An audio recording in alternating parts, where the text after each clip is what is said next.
Welcome, everyone. Hello, my friends.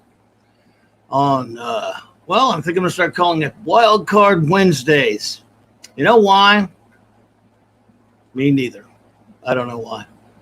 Sounds like a good idea at the time anyway. So I'll call it that, I guess. Maybe, I don't even know what I'll call it.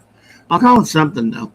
Welcome, everyone, to Clobberin Times ICU number, what is it?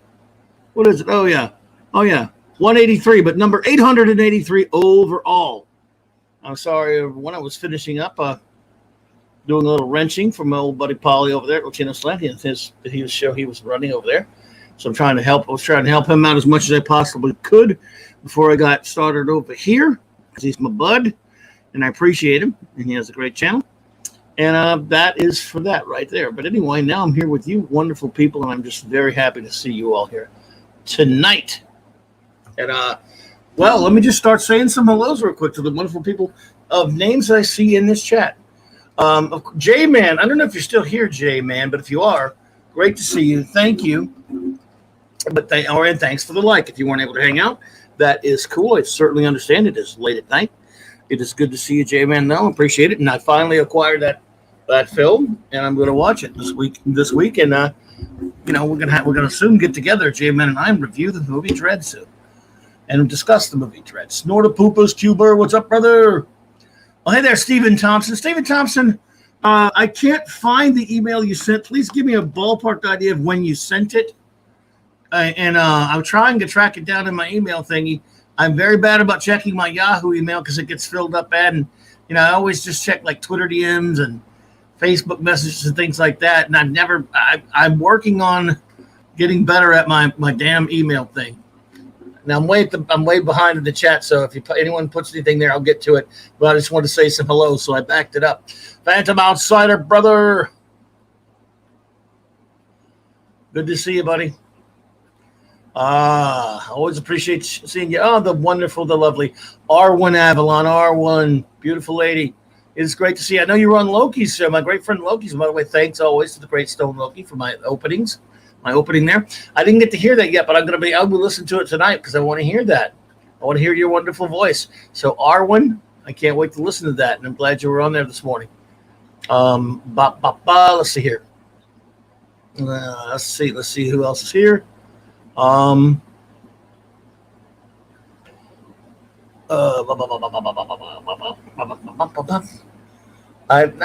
know a few other people here, but let me know how many people have started saying anything in the chat yet that I see, other than a few people.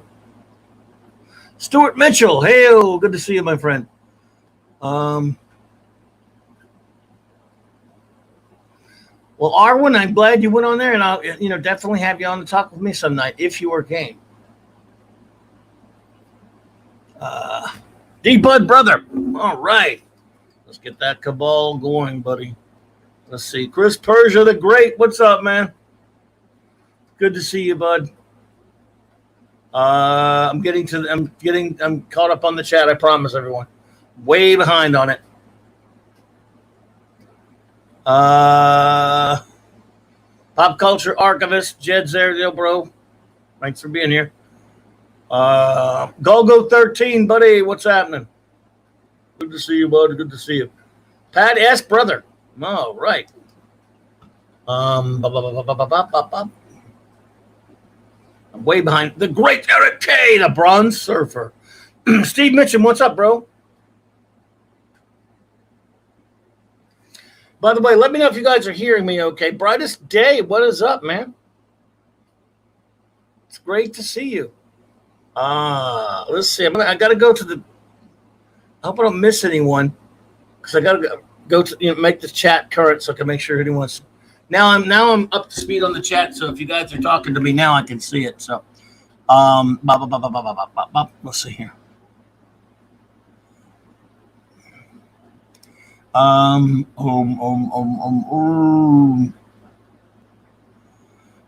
right. Okay, thanks. Thank you, Jed. Yeah, moving the mic's always a problem. I got to keep away from it. And bumping into stuff. Well, bumping into stuff's going to happen, but I've got to learn how to, you know. Monday night, Stephen, thank you. That narrows it down for me, dude. I mean, I get so much email there. Let's see here. Bop, bop. Yeah, I do hit this damn microphone a lot. Now, Flash could not make it tonight, folks. So I'm still going to do my follow-up show to last week, however. The shows that didn't make it. In a second, first, a couple of little bitty show notes.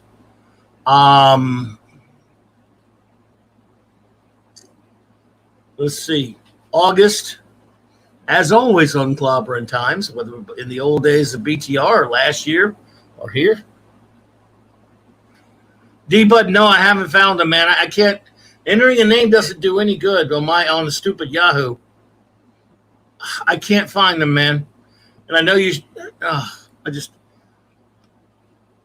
But if I'm looking for them, if I know it's coming, then I can know to look for it. Now, and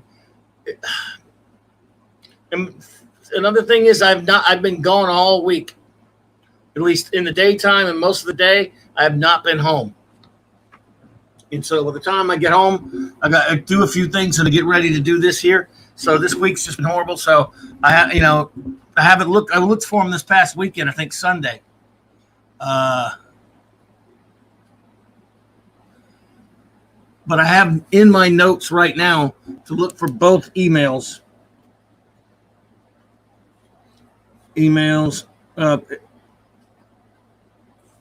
And D-Bud emails. All right. But anyway, God, I hate emails. So, July the 19th. If you could resend them, dude, and I know they're coming, I would appreciate it and apologize at the same time. Because we have the comic shop cabal up to stick together, brother. I'd appreciate that, man. If I'm looking for them, I can get them easier. Yes, but anyway, Jack Kirby month. August is always Jack Kirby month here on Clobberin Times. So I can't wait for that. Many Jack Kirby topics, as always, will be covered. We'll talk about the great king of comics. And as you all know, tomorrow the Global Geek Gang shall gather again for some geeky foolishness.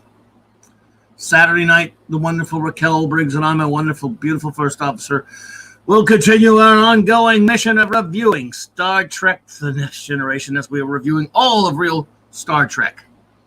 And August the 8th, Sunday, August the 8th.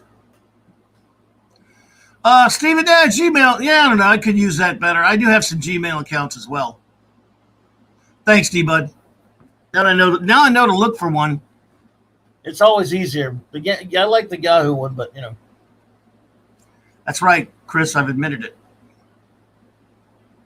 But on August the 8th, we will celebrate Fantastic Four #1. Just Joe, what's up, Jumper? 60th anniversary of the release of Fantastic Four #1, the world's greatest comic magazine, Marvel's first family, because I love them.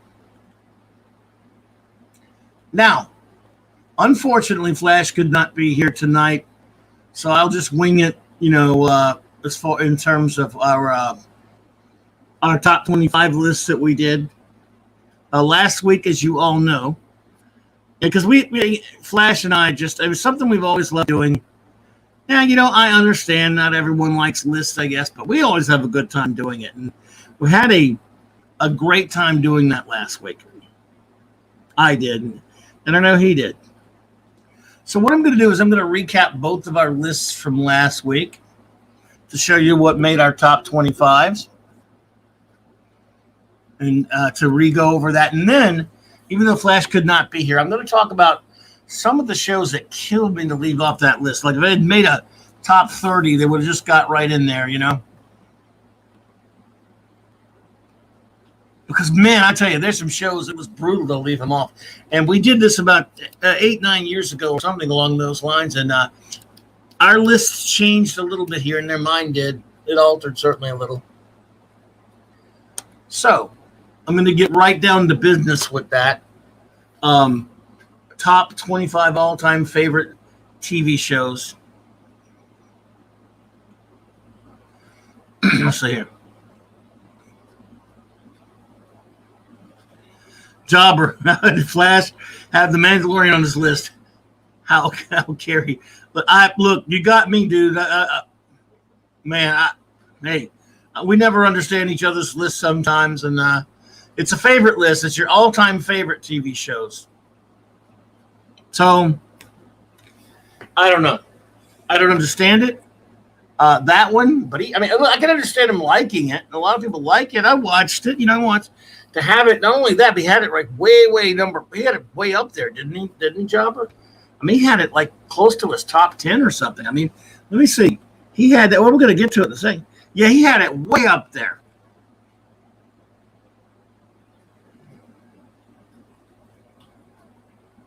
It's crazy. Not crazy. You can have anything you want on your list. Oh, okay. Send them to you, Jed. All right, man. I got you.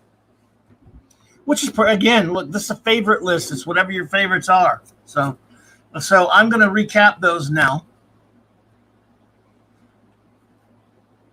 Now, our number 25, we had the same number 25. We call it, for lack of a better term, we go a tie. Every time we have a show at the same number, because we have some of the same shows on our list, and there are a lot of shows on my list that are not not on his, and many of them on his that are not on my list. But we started off right off the bat at number 25. Having the same shit, one of the same ones on our list. And out of course, number 25 for both Flash and myself was Kolchak the Night Stalker. Love this show. And we both loved it so much. Darren McGavin was absolutely brilliant. Yeah, Simon Oakland was okay too. So that was my number 25 and Flash's number 25. Now, Flash's number 24 was the Addams Family. Excuse me, the Mummins. I'm just kidding because he's not here. He doesn't like the Addams Family. I love the Addams Family, but it was the Munsters. And they weren't, the Munsters weren't creepy and kooky or altogether ooky, but they were spooky. They were funny. Who didn't love this show as a kid? I loved it. But I loved both. He said that, Flash said you couldn't love both. Like he said, no one ever loves both Addams Family and Munsters. I loved them both.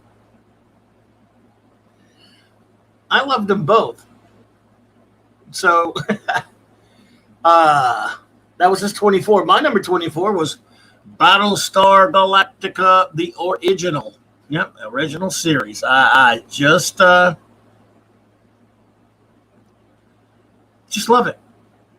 Call me old Mr. Sentimental. It was a silly, fun show, but I loved it. I'm not trashing anyone who loves the new one, but I don't know. Just loved it. Yeah, Fred Gwynn was great on the show, by the way, on Munsters. So Flash's number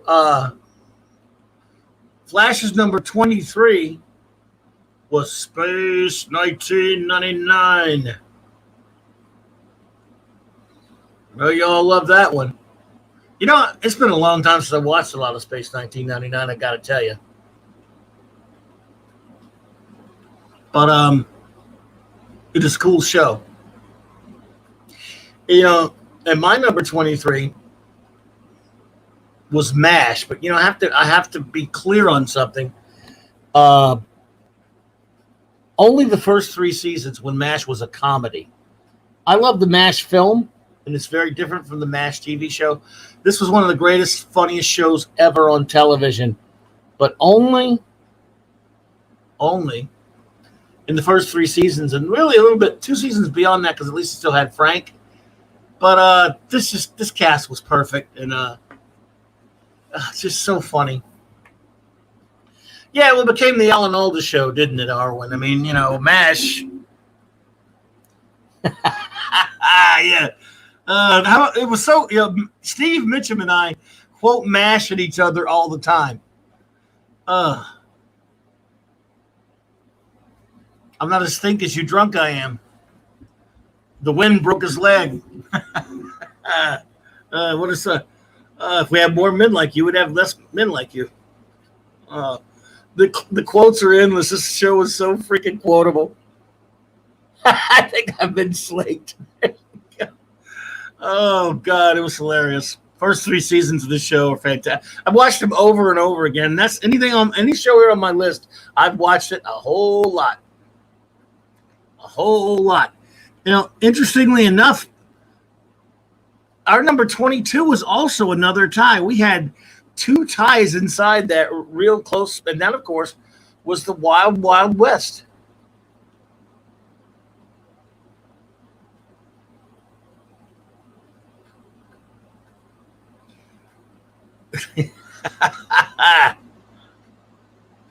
Yeah, Stuart Mitchell, when we did our movie list a couple of weeks ago, the MASH movie was on both of our lists. I love the movie.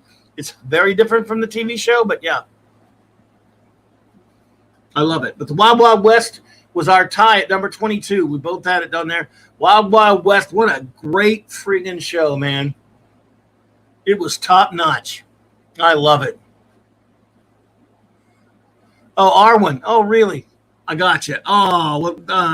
Well, he had great taste then because he had a wonderful woman like you, and he loved cool shows apparently. So kudos to him.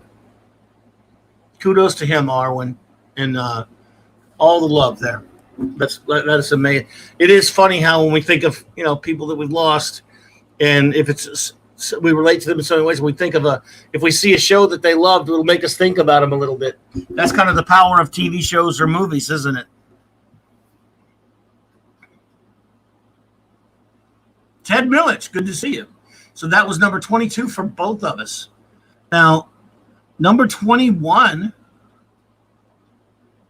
for Flash. This was one I think you had it on this list before. I was kind of surprised. Land of the Giants. Irwin Allen's Land of the Giants.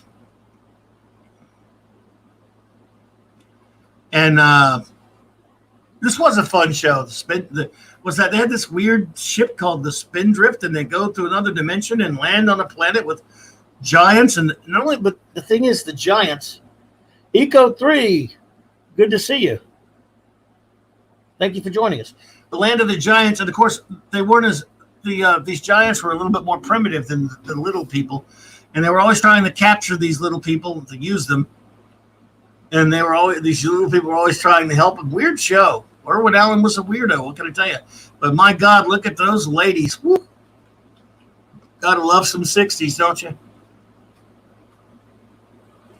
The Electronic Composer. It's great to see you. Thank you for being here. I've never seen you here before. Welcome, welcome. Always a pleasure to have anyone new pop in. We really love that. Now, my number 21 is The Honeymooners. For those just popping in, we're recapping our mine and my friend Flash's top 25 all-time favorite TV shows list. The Honeymooners, one of the just amazing, brilliant cast and the greatest, funniest shows ever made. Much like, as I was talking about MASH, so quotable. So much fun. I just love this show. This is one of those shows I watched with my dad as a kid, and just loved it. Never could get enough of it. Jackie Gleason and Art Carney were brilliant, but Joyce Randolph and Audrey Meadows were brilliant as well. One of these days, bang zoom. Originally it was pow right in the kisser, but then it became bang zoom. You're going to the moon, Alice. Oh no, you're gonna get it, Norton. Hey there, Ralphie boy. What do you say to that pal of mine? Oh, yeah. Art Carney was fantastic. One of the funniest sons of bitches ever. I love that man. Number 20 for Flash is Coach. Now, this is a show I never got to watch a lot, and I have nothing against it, but a lot of people really like it. This was a very well-loved TV show. I tell you what, Steve Mitchum, I'll cosplay Ralph Cramden if you will cosplay Ed Norton. And I don't mean the Ed Norton from the movies. Captain is Deckard, a replicant Spock. What's up, buddy? Good to see you, man. And a lot of people liked Coach. I never got to see it, but I trust Flash that it was a funny show. My number 20 was the Avengers and not the Marvel ones. Although I love the Marvel ones, of course. Patrick McNeil, what can you say? I mean, obviously, the big standout for everyone is the wonderful, the extraordinary Diana Rigg. But you know what? Dang it.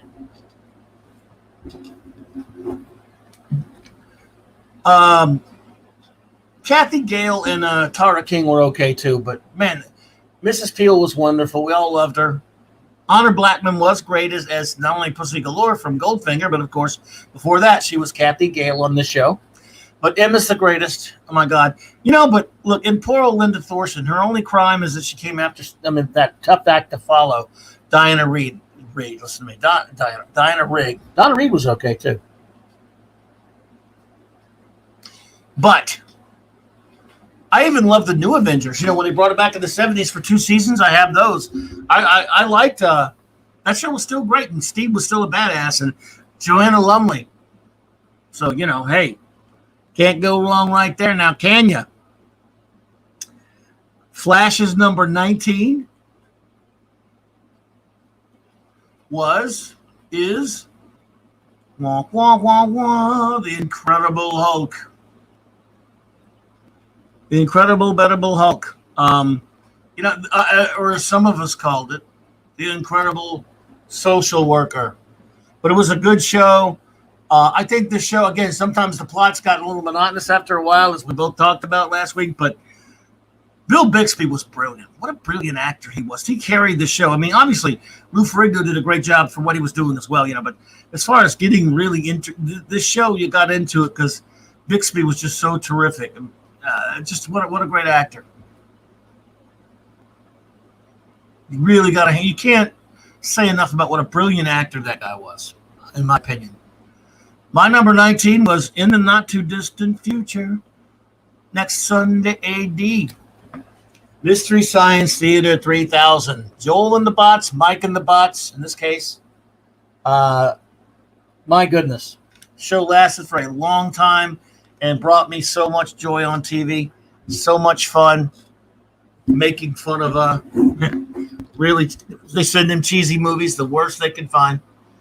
You know, and you'll have to sit and watch them all, and well, the monitor is mine, yeah. So, crew, exactly, Arwen. See, if you want, now look, everyone, if you're wondering how he eats and breathes and other science facts, you should repeat to yourself, it's just a show. I should really just friggin' lax. Oh, yeah, the Hercules one was the Steve Reeves. Those were great, Steve, you're right. And, you know, you're a Tom Servo guy, Arwen. Well, yeah. I mean, Kevin Murphy was great. So Tom Servo's fantastic. I did love Crow, though. I like Trace Beaulieu Crow better than that idiot Bill Corbett, but that's just Bill Corbett's a moron. I miss TV's Frank. I liked him better than Pearl. I like Dr. Forrester better than Pearl. But anyway, this was a fantastic show that gave us much pleasure. Now, Flash is, let's see here. Flash is number 18 is The Simpsons. The Simpsons. And, you know, I never watched The Simpsons a whole lot. I got a lot of friends who really love it, huge fans. I respect it. The times I've seen it, it was a funny show. Good show. Nothing wrong with it. And it went on forever. Yeah, Pat, I did love Bobo. Bobo, that was, of course, Kevin Murphy. Kevin Murphy's hilarious. I love that guy. I love the riff, and I love riff tracks as well, even though they've done kind of bent the knee recently, unfortunately, but yeah.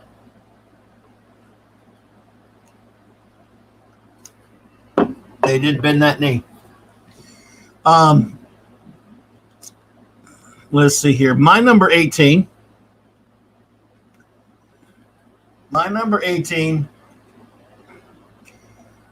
Take my love, take my land, Take me where I cannot stand. Burn the land and boil the sea. You can't take the sky from me. Sorry, I couldn't help it. I've heard the song in a long time. I love Firefly. The reason why it should go higher, I used to have it way higher on my list. It's been a while. This show's brilliant, unbelievably good, but there's just not enough of it, and that movie really puts a damper on it. Louise X. Sparrow. Good to see you, Louise X. Sparrow. Well, you know what? Everyone's list would be different, Louise, and I respect that. It is a favorites list, after all. That's why when I get through recapping these, I'm going to start talking about a lot of shows that I love that didn't quite make the cut, that killed me to leave off the list, and then I'm going to ask some of you about some shows. But I am so pleased to see you here, Louise. And yes, Pat S. R.I.P. Shepherd Book and Wash. What they did to Wash makes me crazy. I hate it so much what they did to, because that's a pretty good movie as a movie. But man, it's now number 17 is a different kind of a tie. Remember, number 25, we both had the same, we call it tie. We both had Kolchak the Night Stalker. At number 2, we both had the Wild Wild West. At number 17, we've had two different shows from the same great creator. Flash had Night Gallery. And if any of you are old enough to remember Night Gallery, just talking about Night Gallery gives me the willies. This show was scary, scary, scary. Hey, Retro Blasting. No, dude, Michael Fresh, bro. Good to see you, man. I miss talking at you, bro. Anytime you ever want to come hang out, brother, let's do it again, man. What I'm doing, in case you just popped in, Retro Blasting, is last week my buddy Flash and I did our top 25 all-time favorite TV shows lists countdown, and right now I'm just recapping the list from our list from last week before we talk about the shows that barely missed the cut. And at number 17, Flash's was Night Gallery. This show scared the piss out of me. Dang it. Dude, I'd love to talk to you about some TV, man, but I know you're probably a busy man tonight. But anytime you want, dude, please let me know you want to pop in. But mine was another one by the great Rod Serling. Rod Serling was a master. The Twilight Zone was a masterpiece. I just loved it. I mean, I liked Night Gallery. Night Gallery was scary. It scared the shite out of me.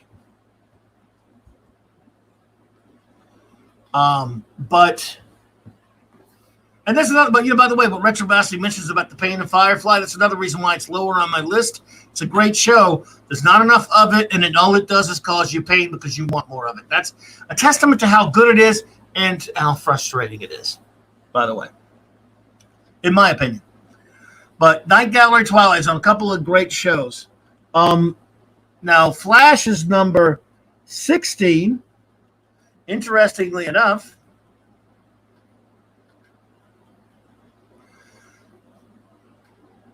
is Star Trek The Next Generation. As you all know, every Saturday night now, my wonderful first officer, Raquel, and I we've just started reviewing Star Trek The Next Generation. Mando Mark, what's up, buddy? Good to see you. Apollome's Minion and Pupper. Always great to see you, my dear. So Star Trek The Next Generation is, but we're in the first season, and man, is this a tough slog. I'm gonna end up dubbing Star Trek The Next Generation Season 1 the miracle season. Because right now it is I'm just convinced, I've seen it before many times, don't get me wrong. But it's a miracle that show got out of the first season. But anyway, that's Flash's number 16. My number 16 is sorry. Planet of the Apes, the TV series. One of the most underrated and sadly short-lived TV shows ever made. This show was brilliant. Roddy McDowall, of course, Ron Harper, James McNaughton, or Naughton, was it? Anyway, Mark Leonard, Booth Coleman. Didn't last long, but I've always been an Apophile. In fact, I believe Michael on Retrobuster Michael. Didn't we do a Planet of the Apes show a few years ago? Because we're both big Planet of the Apes guys. I do believe we did one way back on my old BTR show. My good retro blasting buddy and I did talk about that. Yeah, dude, that was a lot of fun, man. I want to revisit that. That was a lot of fun, brother. I love Planet of the Apes. And this show was on Roddy McDowall. Look, I love him as Cornelius. And then later, even as Caesar in Conquest. And even as bad as Battle for the Planet of the Apes really kind of is, he's great as Caesar in that. But on this show as Galen, man, he just killed it even more. This show. Now, Phantom Astronaut, what about the Planet of the Apes cartoon? Doug Wildey of Johnny Quest fame actually animated that cartoon. It's more based on Monkey Planet, the cartoon, and it's fun to watch. Yeah, it was fun as a kid, but because outside of the film, which was of course when we did our movie list a couple of weeks ago, Planet of the Apes is in my top 10. The original film from 1968 is a movie I've watched a million times over and over again. I love it. And the other ones have various degrees of quality. I know you're kidding, Phantom Outsider. I hear you, brother. But I did want to mention that. But this show almost not quite stands up with that film, but it comes close to me. I love these characters that were set in a different frame, different time frame, of course, of the movies, because you couldn't have made a TV series about the movies. But anyway, so Flash is number 15. Is Family Ties. He really loved that show. Family Ties was a fun show. It was a fun family show. So, and I commend him on having that on this. My number 15 really upset Flash because he forgot to put it on his list. He said so. Bit of a mention to Flash. Sorry, buddy. It happens. We forget things. My number 15 is of course Monty Python's Flying Circus.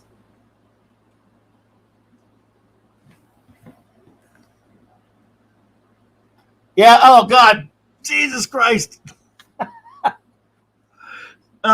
Stephen Thompson, you have no idea what you just hit on my childhood memory. The thing I've taken away and remembered most about the Planet of the Apes cartoon series from the early 70s was the one episode where the humans are hiding out and there's this ape driving a truck listening to the radio with the song, I'm Going Humanoid Over You. I had thought I was the only one that remembered that, dude.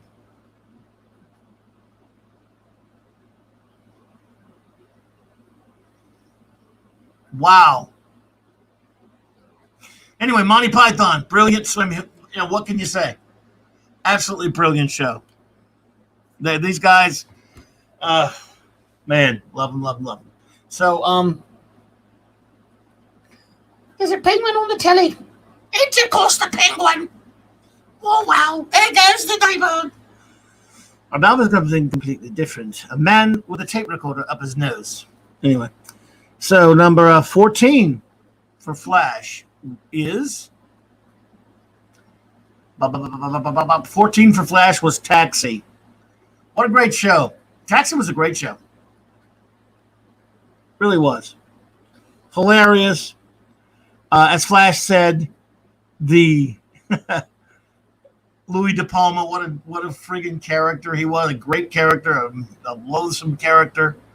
Oh, man. Oh, yeah, there you go. Irwin. Dennis Moore, riding through the night. Yep, Dennis Moore. He robs from the rich. What was it? He steals from the poor and he gives to the rich. Stupid bitch. And I love it.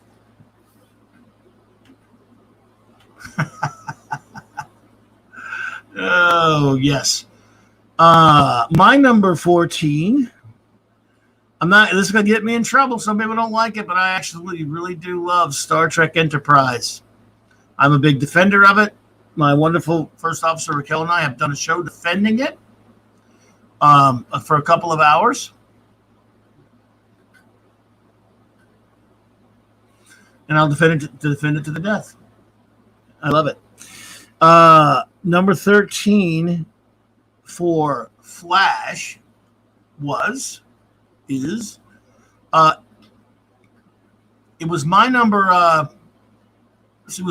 23. It was Flash's number 13. MASH. Back to MASH again, the great MASH. We agree that those third seasons.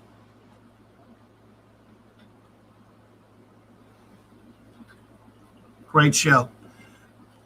Let's see. Flash's number 12 is here we go. The song, the lyric for this theme is the greatest lyrics of any TV theme song of all time, in my opinion. Batman. I once was a girl named Batman. The Adam West, wonderful Adam West TV show, Batman. Number 12 for The Flash. Okay, my number. Where are we at? My number 12. We're back to Star Trek. No, we're not. We're almost back to Star Trek. I forgot. That was 13. So we're on 13. Sorry. We'll get back to Star Trek. My number 13, Blackadder. Blackadder. What a great show. All of them. Eco 3. I'm glad to hear more people love Enterprise now. Blackadder, brilliance beyond belief. Love this show. In all of its incarnations. God, I miss Blackadder. So quotable. Like MASH, so quotable. Now number 12. Flash is number 12. No, excuse me. All right, we did his 13. We did his 12. Okay, I must have skipped over one. Yeah, we skipped one of mine by accident. So my number 12 is where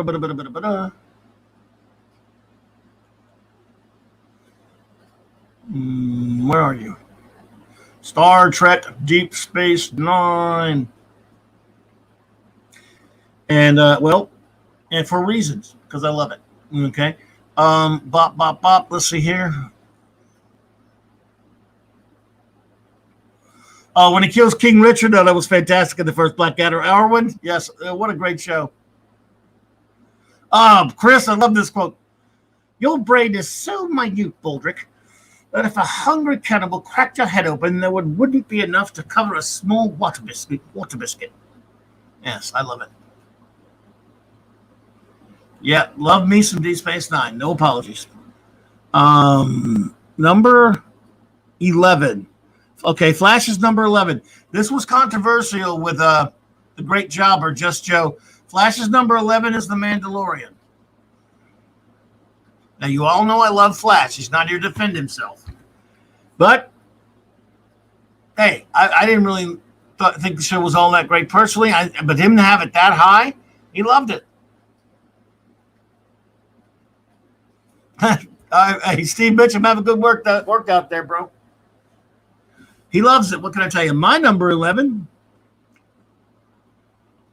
is, well, I'll tell you this. It's cold outside and there's no kind of atmosphere.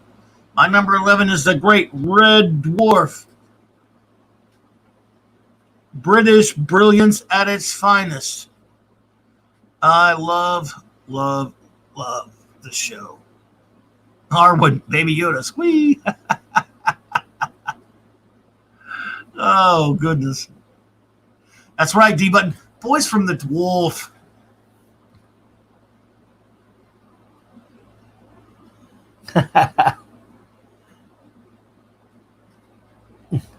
There you go, Jed.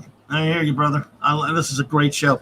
So now, folks, we're at our top 10. Our top 10. All-time favorite TV shows. Recapping our top 10. Now, Flash, here's the thing.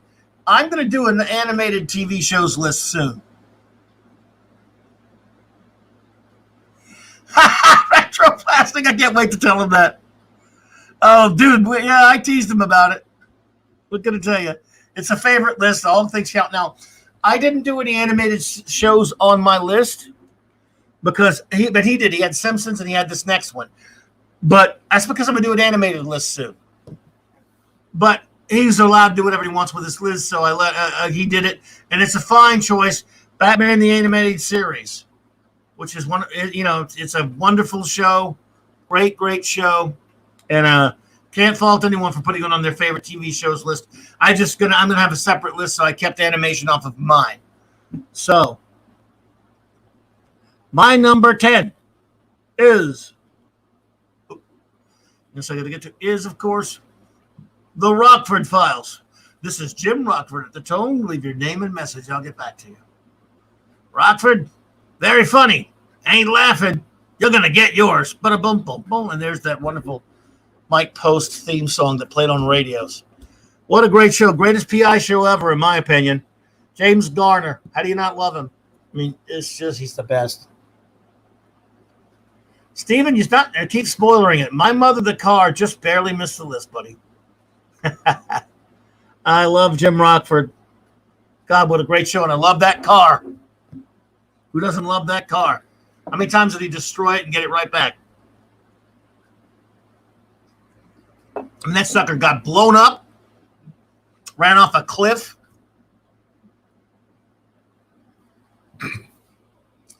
Yeah, Jen, I do like I do like Magnum. Magnum was a good show. It wasn't my top or anything, but it was a really good show. But I'm a little bit partial to when it comes to PI shows. I'm partial to James Garner, who's Rockford. I did love Mannix also. Hey, Louise, make a top 25. And when I get done with this, I'm going to ask you to put a few favorite shows up there, all of you.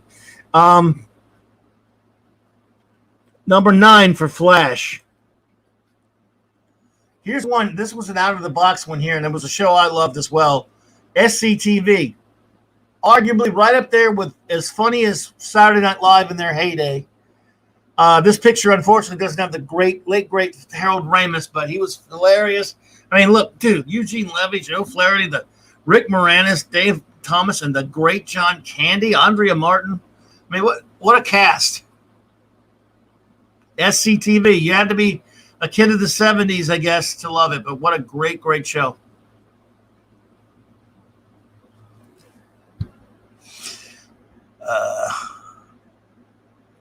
That's true, John Davey.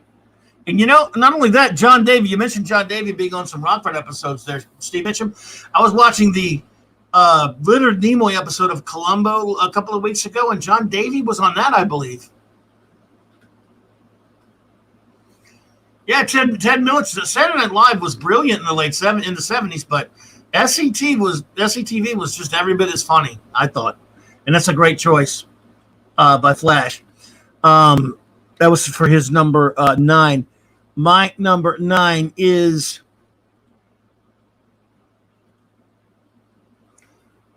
Babylon 5.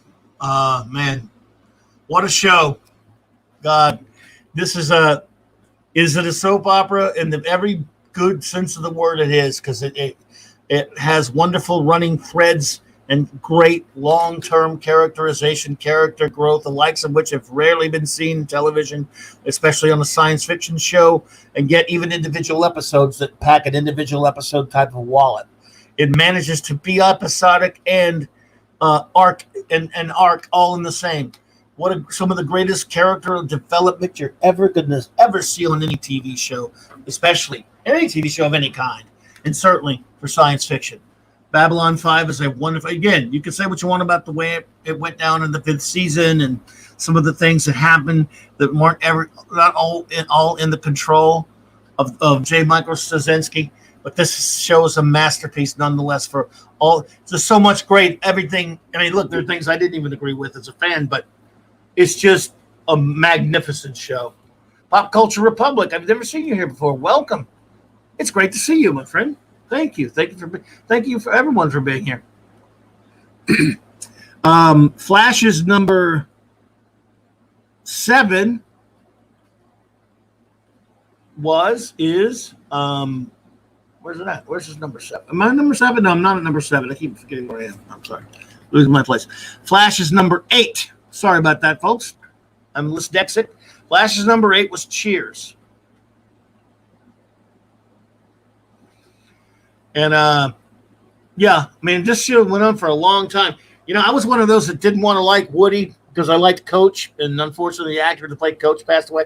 It was a fun show. I haven't seen it in a long time, but I used to watch it, and it was just well made, really hilarious, great characters, and yeah, Cheers was a cool show, and I thought Coach was better. I don't know, Norm, who was better, Coach or Woody? Everybody, Woody had to grow on you, I guess. He was funny, but Coach was, I don't know, they were all great show, and it was.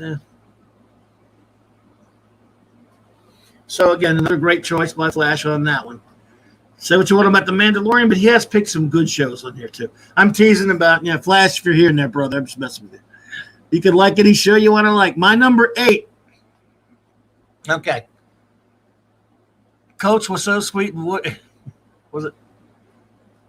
And Woody was an appropriate replacement. That's fair enough. Yeah, absolutely.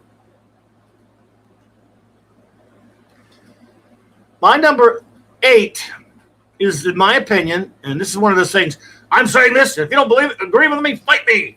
One of those fight me deals. The greatest TV Western of all time is Have Gun Will Travel. Have Gun Will Travel, reach the card of a man. A knight without armor and a savage lass. Sorry for the singing, I apologize. But anyway, this show's fantastic. Richard Boone is a master storyteller and a great actor. The character of Paladin is unlike any Western character ever in the annals of television. And back then, the Western was king. The Western was king, folks. Have Gun Will Travel, 20-some-odd episodes, 22 or so, written by the great Gene Roddenberry before he worked on Star Trek, of course. And you could tell a Roddenberry episode. Look at that, and look at some of the guest stars in this picture there. Was it Robert Young, whatever, Vincent Price was on one, and the great DeForest Kelley. God, I mean, just Paladin was the best. How many gunfighters walk around dressed in bad guy black as a mercenary, yet a good guy, who quoting Shakespeare and Keats all over the place, and Shelley, and he sits on the New York Opera, the San Francisco Opera, lives in a swanky San Francisco hotel, dressed like a dandy, making off with the ladies and stuff. Larry, what's up? Yeah, Robert Blake, there you go. Mickey. Anyway, Paladin's the best. Love him. Paladin, where do you roam? Okay, Flash is number 7. Flash's number 7 was a great show. All in the Family. Again, another one of these shows you couldn't do today. Carol O'Connor was terrific. Great cast. One of the funniest shows ever made. Brilliant. Back when entertainment, even when they made it with something of an agenda, they made sure that it was good first. Made sure that it was funny first. What an amazing, and this show was a staple for how many years? Good God. Great stuff. Good to see you there, Larry. You couldn't make this today. Couldn't make it today. My number 7, it's funny. It's also sort of a Western, but more. It's not as much like Have Gun Will Travel as it is another one on my list further back, Wild Wild West. And that is, of course, The Adventures of Briscoe County Jr. This is a show that I've watched so many times. Tragically cut short. This is one of the most fantastic shows ever. I love this show. And as I've always said, I already loved Bruce Campbell. I love Bruce Campbell in Evil Dead, Army of Darkness, and a lot of other stuff he's been in. This is the only show, and it's not a slight by any stretch. This is the only role I can ever remember where he played a character. He always played Bruce. Briscoe's not Bruce necessarily. There's some Bruce traits. But if you watch the show, because Bruce plays like the lovable kind of dumbass type guy, the goofball, who's full of himself, who's never taken seriously. Briscoe's not any of that. Briscoe's Luke Skywalker, but he's a seasoned Jedi. And what I mean by that is he is like this. He does have sort of a Luke Skywalker arc in the sense on this show. When I'm not spoiling it too much, it's science fiction, fantasy, Western. Briscoe is really the one character he played that he fleshed out as a character that wasn't just him playing Bruce. This show should have lasted far more. I hated Fox so much for canceling this show after 23 episodes. I didn't watch Fox for a long time. I was so pissed off.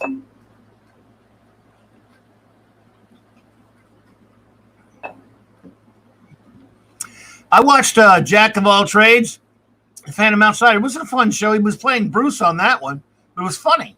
I liked it. It was a cute show. Yeah, I love that opening to that. But Bruce's fan, I love the guy. This is my favorite role of his because he's acting. And yeah, Lord Bowler was great. Played by the late great Julius Carey. What a great show.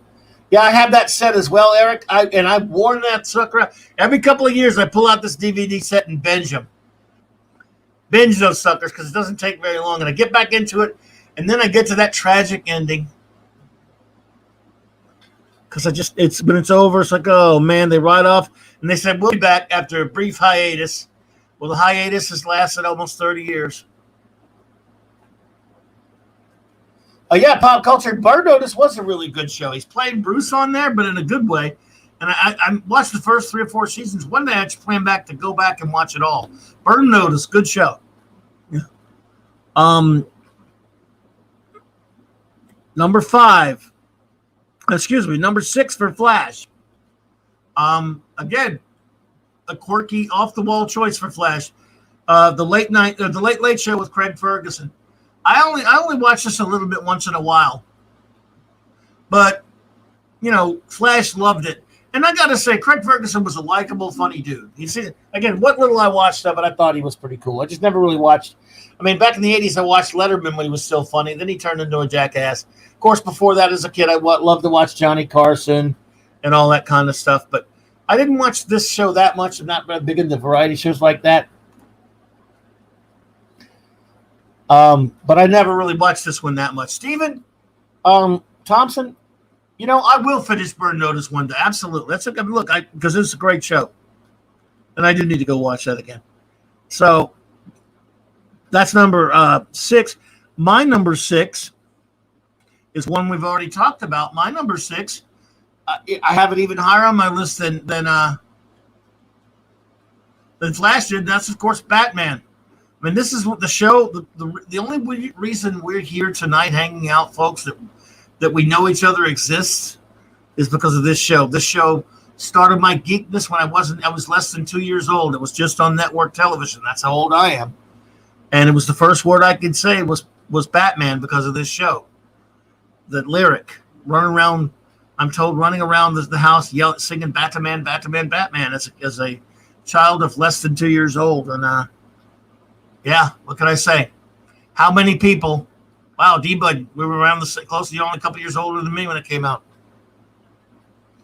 And you know how many people, especially people like in the geek realms, have become writers of comics or other types of fiction or different things, have said this was the show that made them, in terms of that made them a geek, that made them love comics or geek type stuff.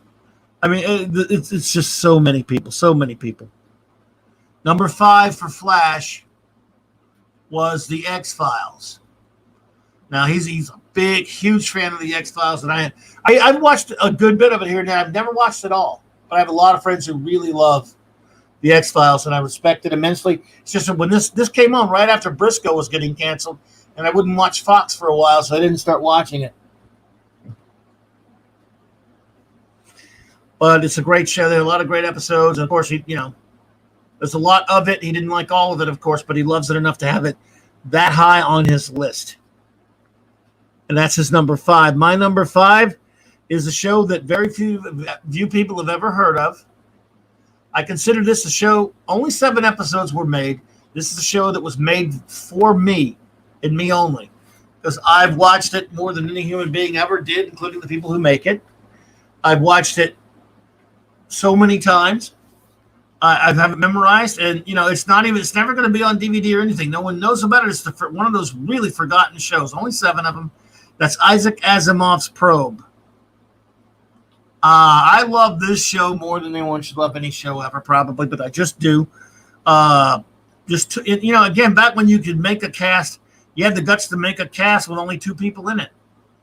And as I always say, I'm walking out to go to work the morning when this thing come on, and I saw, what wait, that's the Hardy Boys guy. I don't want to watch that, but it says Isaac Asimov's name on it. So I hit the recorder in 1988 when this came on. Come home and watch it, not expecting anything. And boy, did I just fall in love with this thing. Probe. And again, you can't get it on DVD, but the episodes are actually on YouTube. Probably not even easy to find. It's brilliant. It is. I love the dynamic between these 2 wonderful characters. Parker Stevenson is magnificent. I finally got to meet him in 2014 and hang out with him a good bit. He was a great guy, and he said he loved doing this show, but no one remembered it. It's terrific, and again, the show. He's basically the greatest mind of the 20th century, a scientist who solves science-related mysteries, and they have some really creative, imaginative mysteries that he solves with this. He owns this gigantic corporation that's a scientific research outfit that he wants nothing to do with, but they force a secretary on him, and this lovely lady played by Ashley Crowe, he gets stuck with her, and she knows nothing about science, yet the 2 click and have a wonderful repartee, and it's just, the banter's wonderful. I love it. What were you asking there, Pat? How do you come up in South Louisiana and not even bring up Mid-South Wrestling? Very easy. But you just did, so there you go. Never was much into wrestling, dude. I mean, I watched it in the early 70s with Ernie Ladd and the Junkyard Dog and a little bit of that, but not much of a wrestling guy. Sorry. Please forgive me for my sins. Number 4 for Flash. Don't judge him. Let the man have his list. I'm kidding. The Walking Dead was number 4 for Flash. And I used to read the comic book of Walking Dead. I know, I'm just messing with you, Pat.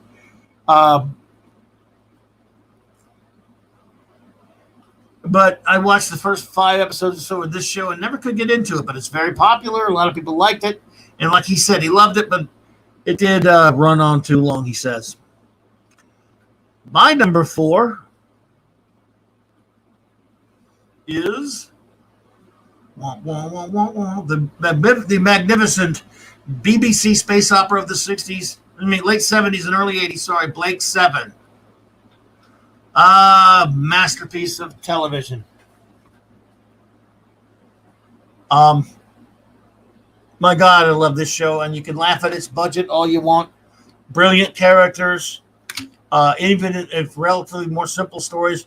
If you love Babylon 5, J. Michael Straczynski is often cited Blake 7 as one of his influences. Now, Babylon 5 is more complicated with more characters, but the characterization, I think, is mainly a lot of what he's talking about.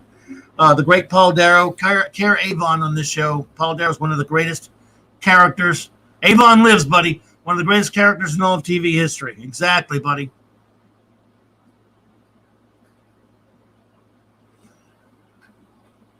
And this is just a brilliant show. I love it. Dead man walking, dead man walking, dead man walking, dead man walking. What's up, buddy? I probably watched, Probe, of course, and a lot of these shows. But Blake 7, since 1986 or 7, when I got into this show, and there are tragic stories behind that, I probably watched every episode every year of my life ever since then, either binging them or just watching them bits, a favorite episode here and there, like I've done with Star Trek. Unlike my wonderful first officer, I don't have to watch everything in order. I can pick and choose what I want. But I just dearly adore this show, and just have watched it so much. Again, I'm unhealthily obsessed with it, probably. So what can you do? Number 3 for Flash is Seinfeld. And here's the show I've watched.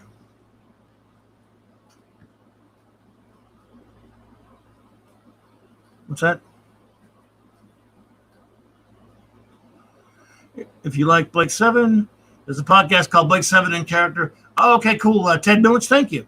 I always like to find podcasts. I want to do more shows about Blake Seven. I got to find people who like it and love talking about it. You know, I've been on the great new pal Dan Hadley's Spacebook. He has a great channel and he talks a lot about Blake Seven. I've been on there talking about it with him. He's a great dude. But Seinfeld, good show. I used to watch it. I didn't watch as much as he did, but this was number 3 for Flash, and it's one of the most popular shows ever. Number 3 for me is Okay, folks. Now a lot of caveats come with this number 3. My number 3 is Doctor Who. Doctor Who. Doctor Who. You know, I've been a Doctor Who fan probably for about almost 40 years now. Yes, we ugly Americans loved Doctor Who in the 80s.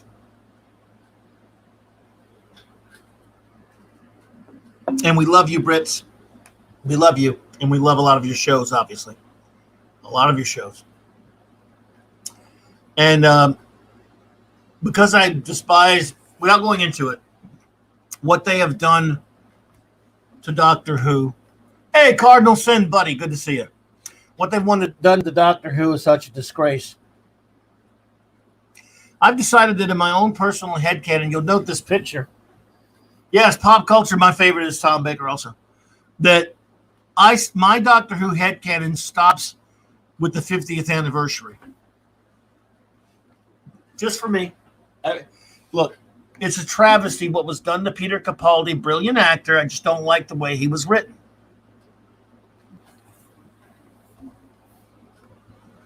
I love the actor. I don't like the way Capaldi was written. I don't like his story. So I've decided that the entity known as the Doctor lived his lives, and at the end of Time of the Doctor, which I didn't like a whole lot, at least I think he died. They gave him a death, and some being, the Time Lords, he can't cheat and give him that another regeneration like that. So some being that believes it's the Doctor took over and went around and had a bunch of boring, shitty adventures. So screw that. So in my own personal headcanon, that's not gatekeeping or judging anything, judging anyone else. Because I'm kind of partial to the original, 1963 through 1989 run, to be honest. I do love a lot of, I love Eccleston and I love David Tennant and even Matt Smith. I think they had a lot of great stories, and consider it a continuation. I love Doctor Who. I love the 50th anniversary, the 50th. I can't name you a Capaldi episode that I loved as much as I like the actor. Not one. I can barely name you any that I could even tolerate, that I would ever want to watch again. And it's Matt Smith, who I think didn't have a lot of great stories. I loved his character, and there are a couple episodes I could watch over and over again. Yeah, Stuart Mitchell. I think Peter Capaldi, because of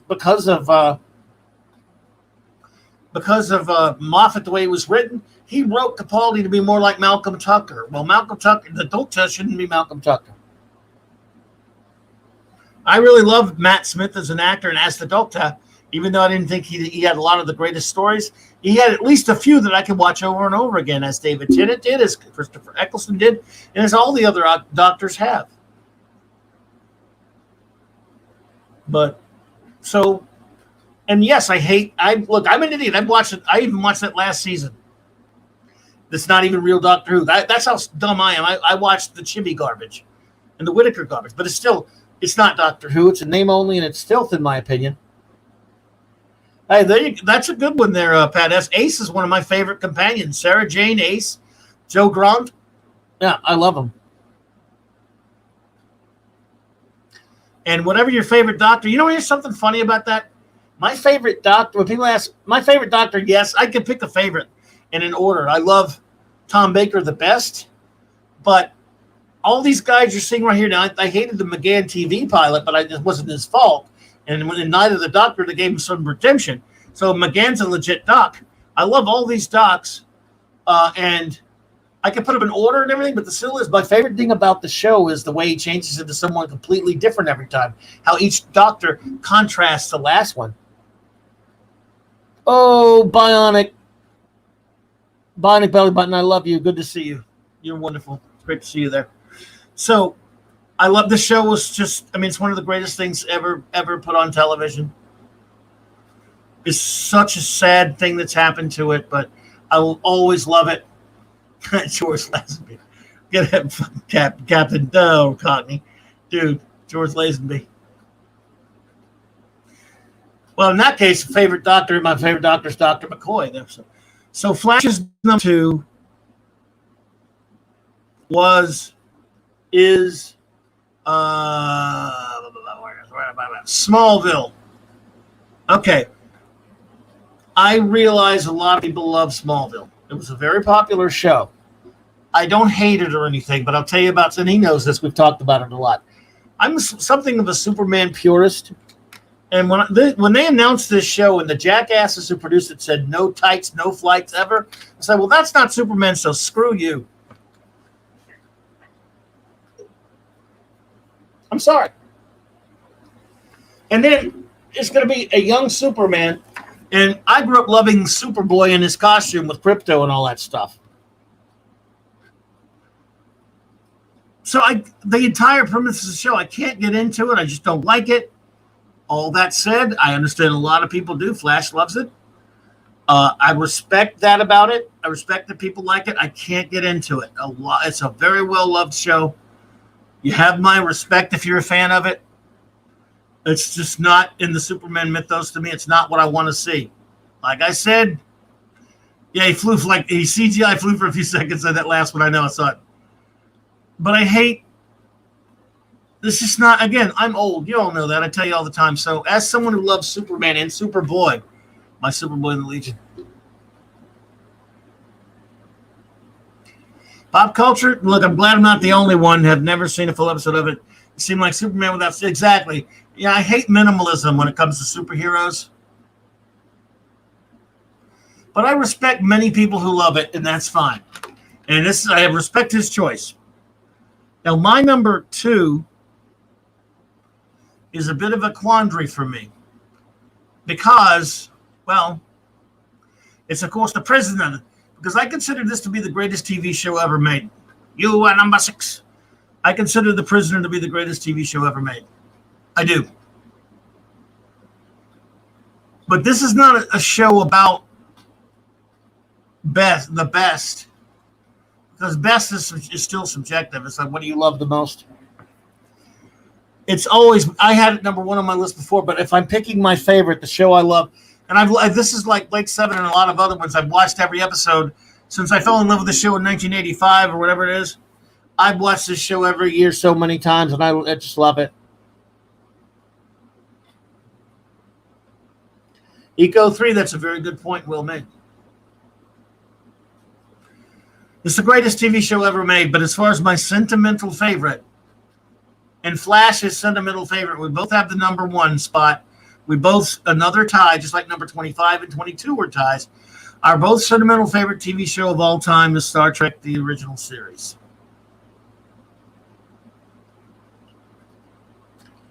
The remake was pretty bad, Pat S. If you talk about that stupid Prisoner remake. Yeah. You are number 6. So my personal favorite in terms of the show that is in my heart and in my soul, I have to put Star Trek, the original series. It's the TV show that means the most to me. I dearly love it so much. I think The Prisoner is the greatest show ever made. So I'm going to go. That's a contradiction. I'll live with the contradiction. I don't mind. I can handle it. Because it just means so much to me. The show is, this is just pure heart talking.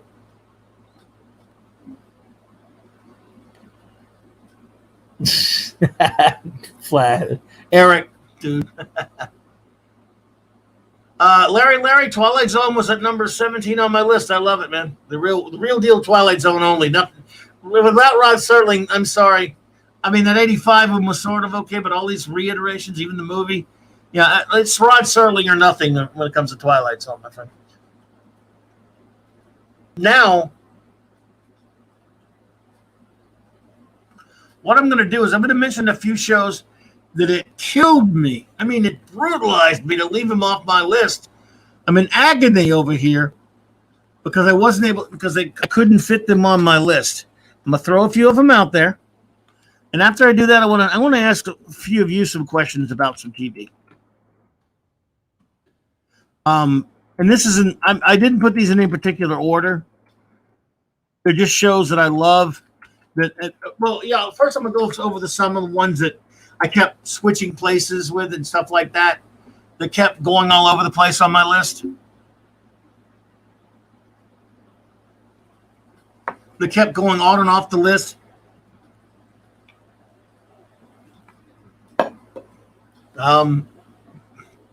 Burp. So here's a few of them. You guys are putting some great stuff in there. Do any of you remember a show called Alias Smith and Jones?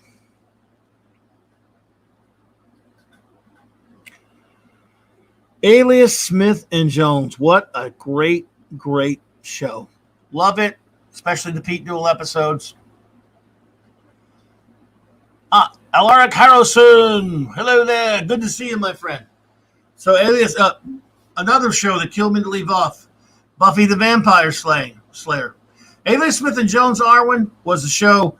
It was early 70s Western kind of comedy series about two cousins who were well-known outlaws, train robbers, but they were kind of good guys too. They never hurt anybody. One was a super fast gun, but he never killed anybody. Another one was a slick card hustler player.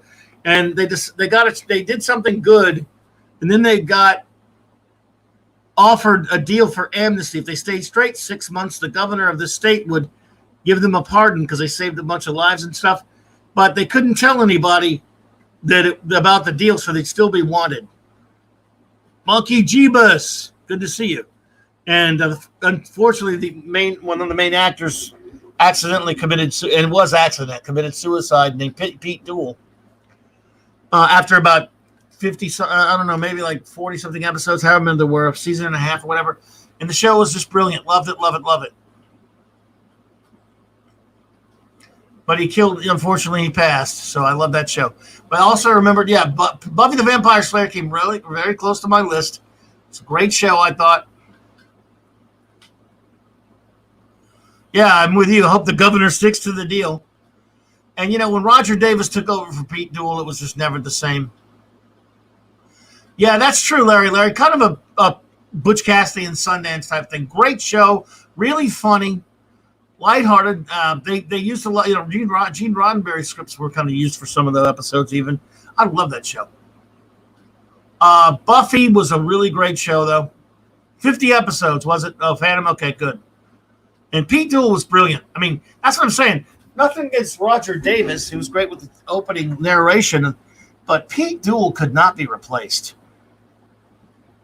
Just couldn't. So, Buffy the Vampire Slayer. Now, let me ask you all another question. Do any of you remember a TV series called The Pretender? I love when you guys ask me questions. Tonight, I get to ask you some questions. And then I'm going to let you ask me some.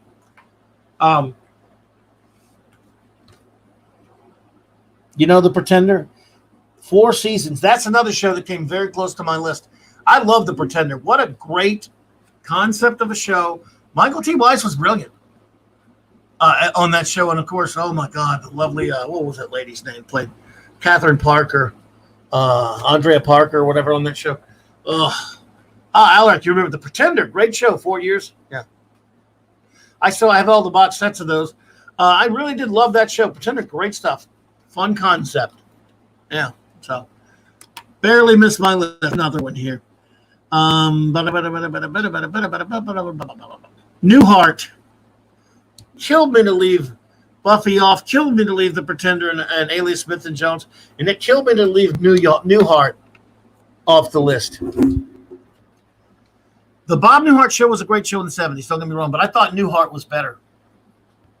I even liked Bob, the show he did later. But Newhart?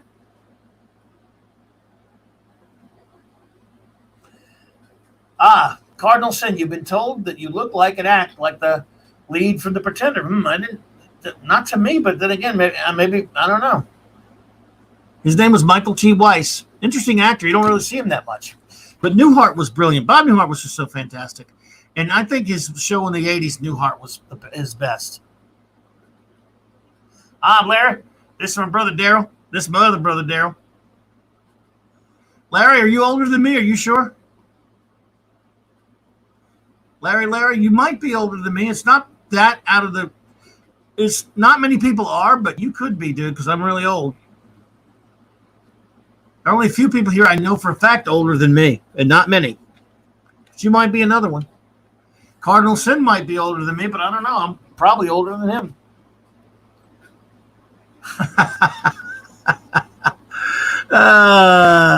Of course, one of my favorite shows was Police Squad. Only 6 episodes. Killed me to leave that one off. One of the funniest damn things ever. And executed for a dumbass reason because the idiots network people thought it was too intelligent. It was too much for the audience to get a hold of.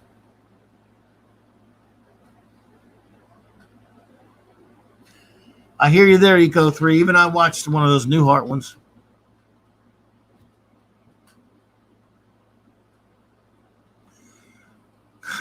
Larry, you have to remember, Clobby's first comments were on cave walls. That's right, buddy. Let's see a couple other ones here. Anyone? I'm gonna throw a weird one at you.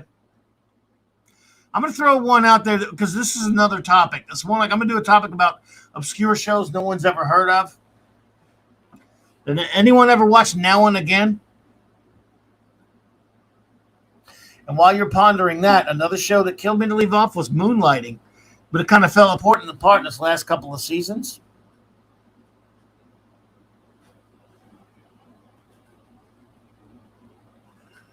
But Moonlighting was great. One of the more recent shows that I love, The Orville. Love it.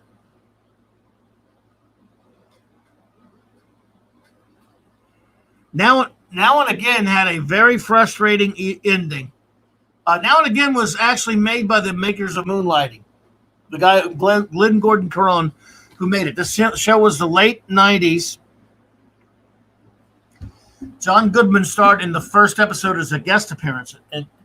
And he plays an insurance salesman who gets killed falling off into a train station. I mean, in a subway station, falls in front of a train by accident, and he wakes up. Kal-El 48, good to see you. I love the Orville. He wakes up, and it turns out that this secret super scientific organization, government science organization, has taken his mind and put it into the body of this perfectly engineered super soldier, or a body of a superhuman being with great endurance, young, extraordinary, the tip-top condition, super strength, things like that. And he's just a regular guy, an insurance salesman. Dennis Haysbert's on it, Margaret Collin. That was a good show, and it's very frustrating the way that first season ended. But you can find that on YouTube if you want to frustrate yourself by watching a good show and then realizing when you see that last one, you're never going to know what happened.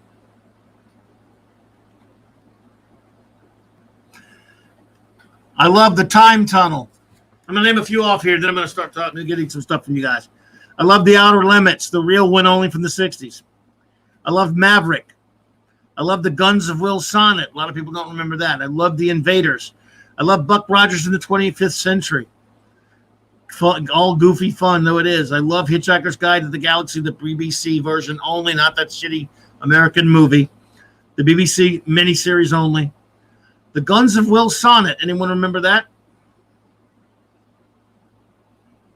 I loved, when I was a kid, nothing was more important to me than Lost in Space and Batman. So I loved Lost in Space. I love The Invaders.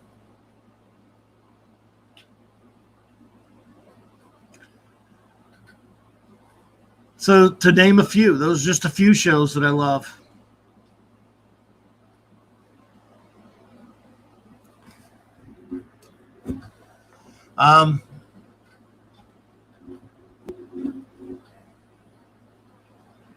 So killed me to leave some of these shows. Yeah, Larissa X Sparrow. I hated the first season of the reboot of Lost in Space, so I never bothered with the second season. But some people like it, so yeah, I hear you there. You like that? I love the old show. It was it was so important to me as a kid. Like I said, it was right up there with Adam West Batman for importance. I loved it. Let's see. And like I said, I left animation off because I'm going to do an animated series show by itself, just favorite animated shows in the not too distant future, not on a Sunday 80. Wild Wild West was on both of our lists. Larry, we just did a recap of our list. It was at number 22. We both had it at the same number. Great show. Even remember those two reunion films? I'm not talking about that stupid Will Smith garbage. The reunion films they did in the 70s. Wild Wild West Revisited. The more Wild Wild West. Yeah, Zorro with Guy Williams, great one. Adventures of Superman with George Reeves, great stuff. I mean, there's so many great shows, really. So many great shows. Like I say, 25 is just not adequate. 50 is fairly much more manageable, but you know. Eco3, thank you so much for the kind words. I appreciate that. Thank you. Yeah. Well, Stuart Mitchell, who doesn't love Colonel Deering? Erin Gray. Nice lady, too, by the way. I love her. Oh, my God. Rifleman, great show. Branded, great show. Both same guy. You know, Chuck Connors. You know, Branded didn't last nearly as long. But that was a great show. You know, one of the funny things about Branded, Phantom Outsider? Here's Chuck Connors, this gigantic athletic dude. What is he, 7 foot tall? Big dude. Now, in the show premise, for those who don't know Brandon, it takes place in basically a Western setting, but he was considered a coward, a traitor, because they think he ran at Bitter Creek, one of the battles of a war. He was branded as a deserter, and everyone thought he was a coward. And the song says, "Whatever you do for the rest of your life, you must prove you're a man." You know. So he goes around having these adventures, and everyone knows thinks he's this so-called coward, right? So almost every time he walks into a bar or something, and it's the Old West, somebody starts a fight with him, calling them cowards. And this is a big, giant dude. And he wipes the floor with 20 of them. Every time. It's like you think somebody would learn. I ain't messing with that dude. Yeah, you go call him a coward to his face. I'm not doing it. Chuck Connors was a bad-looking dude. He was great as the Rifleman as well. Yeah, someone mentioned the A-Team earlier. A-Team, yeah, A-Team, yep. Silly fun. Gotta love the A-Team. Stephen Thompson, you know what? I like how you mentioned that. Adventures of Superman with George Reeves was a father figure to me. Same here. I loved him so much. And when I was loving that show as a kid, I didn't know that he had been, that he was dead at all, much less those horrible circumstances of his death. And it got to me, man, when I heard about that. Eric K., dude, thank you for the $5 super chat, buddy. I appreciate it, man. Bobby told me his favorite animated show was the Powerpuff Girls. That was supposed to be a secret, dude. No. I got it. I've heard a lot of people like that show, Eric. I'm not knocking it. I've never watched it, but, no disrespect to that show, by the way. WKRP, another one that killed me to leave off. God, what a great show.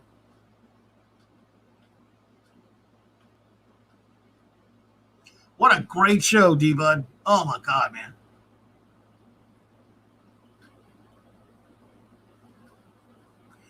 Yes, that's true. Chuck Connors was on an episode of Adventures of Superman as Sylvester J. Superman. And he says, "Well, I'm Superman." Because he said, "That's my last name is Superman." All right, let's see here. Favorite shows you didn't bring up. Yeah, do what Pat S is doing. Throw a few names of shows that I didn't bring up yet, because I know you guys are mentioning some shows, but I'm trying to stay focused because I couldn't see all of them that went by. You didn't bring up The Young Ones, good one. Frasier, cool show. Inside the NFL, well, I loved it. I loved Inside the NFL. But I spend a lot of time watching so much NFL films now. It's all I watch right now, just about.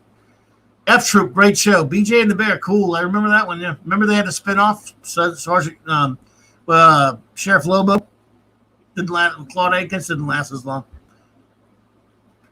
Best show ever. You get to drive Optimus Prime and have an attack chimp. And he got a lot of chicks, didn't he? Greatest American Hero.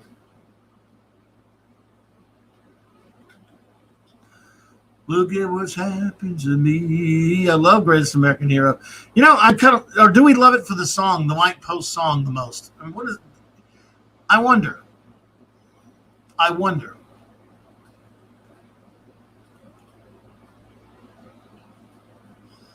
You know, Captain.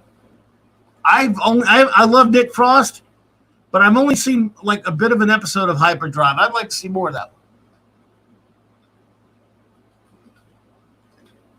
Oh, Arwen's got to go, everyone. The beautiful Arwen Avalon.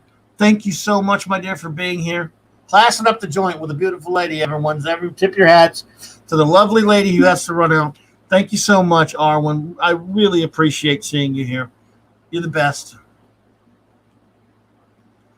Chickens, I think it was turkeys, though. It's God is my witness. I thought turkeys could fly. Simon and Simon, good show. Dr. Sin, good show. Dr. Sin, are you talking about the Dr. Sin that was the Patrick McGowan Scarecrow of Romney Marsh Cardinal? I have the tin set of that one. They have a couple different versions of that in terms of edited versions and things. F Troop was Jane on F Troop was named after my uncle, who was a children's show host, Wrangler Jim. No kid. Wow, really? Wrangler Jane. She was a cutie, wasn't she? Now, Brendan Haley. I didn't see you pop in there. Thank you so much for popping in. Now, it's funny. Brendan Haley, you mentioned the show Combat. I think my very good friend, Michael French of Retroblasting, who did pop in earlier, he might have had to run out. I don't know. Love you, Mike. Michael, I don't know if that's his number one favorite show of all time, but I know it's one of his all-time favorites. He loves Combat. I've seen it, of course. And I love Combat. I haven't seen it, and I'm glad you mentioned it because I haven't seen that in a long, long time. Vic Morrow. But that's a great show. And I know that's, if not, I don't know if it's his favorite, but it's one of his favorites. So shout out to Michael for the mention of Combat.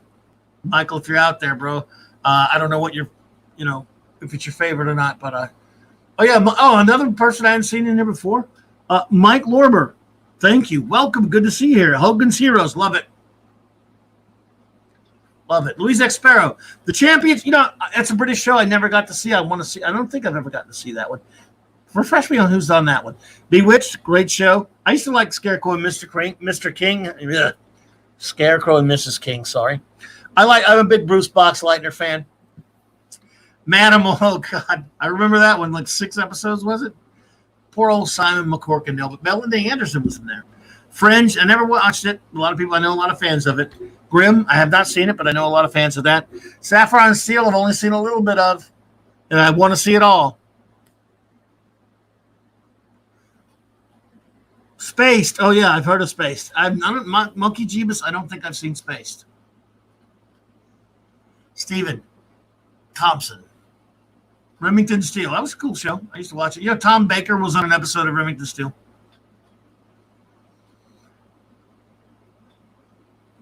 Kal-El, Knight Rider, Dukes of Hazzard, 2 live-action shows that define my childhood. There you go. Yeah, Greatest American Hero. Let's see here. Let's see. Airwolf. I had a buddy of mine who was nuts for Airwolf. Loved it. T.J. Hooker.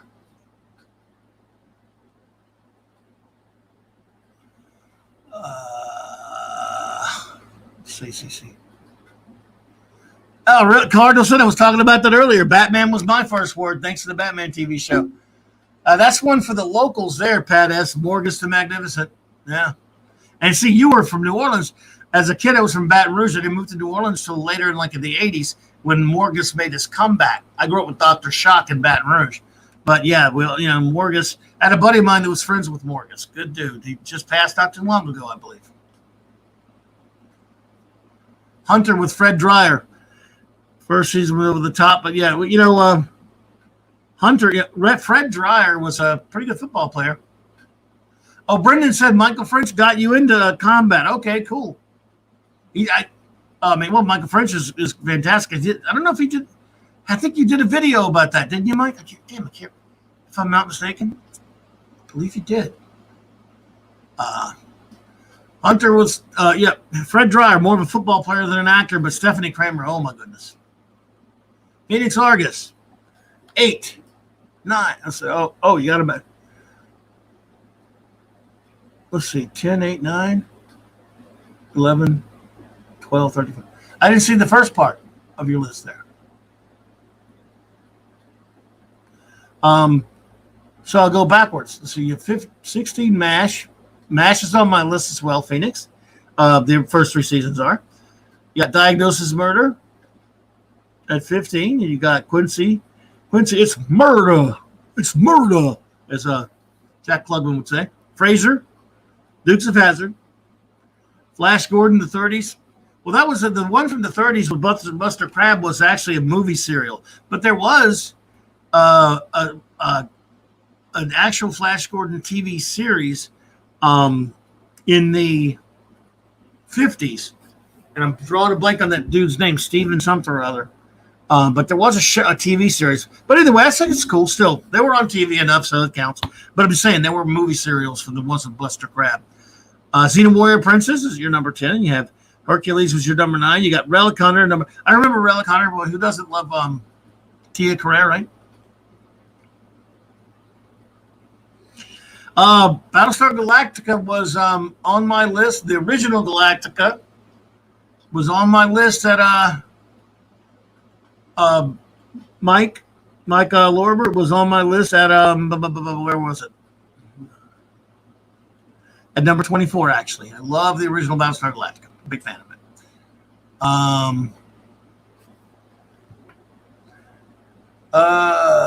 Hawk the Slayer. Hawk the Slayer rubbish crash. Hawk the Slayer was a movie, wasn't it?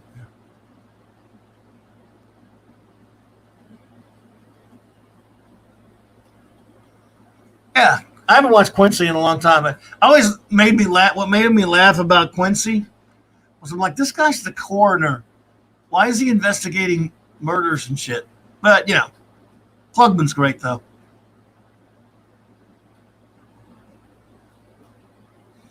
A lot of big fans of The Expanse out there, Ted Milich. I hear you.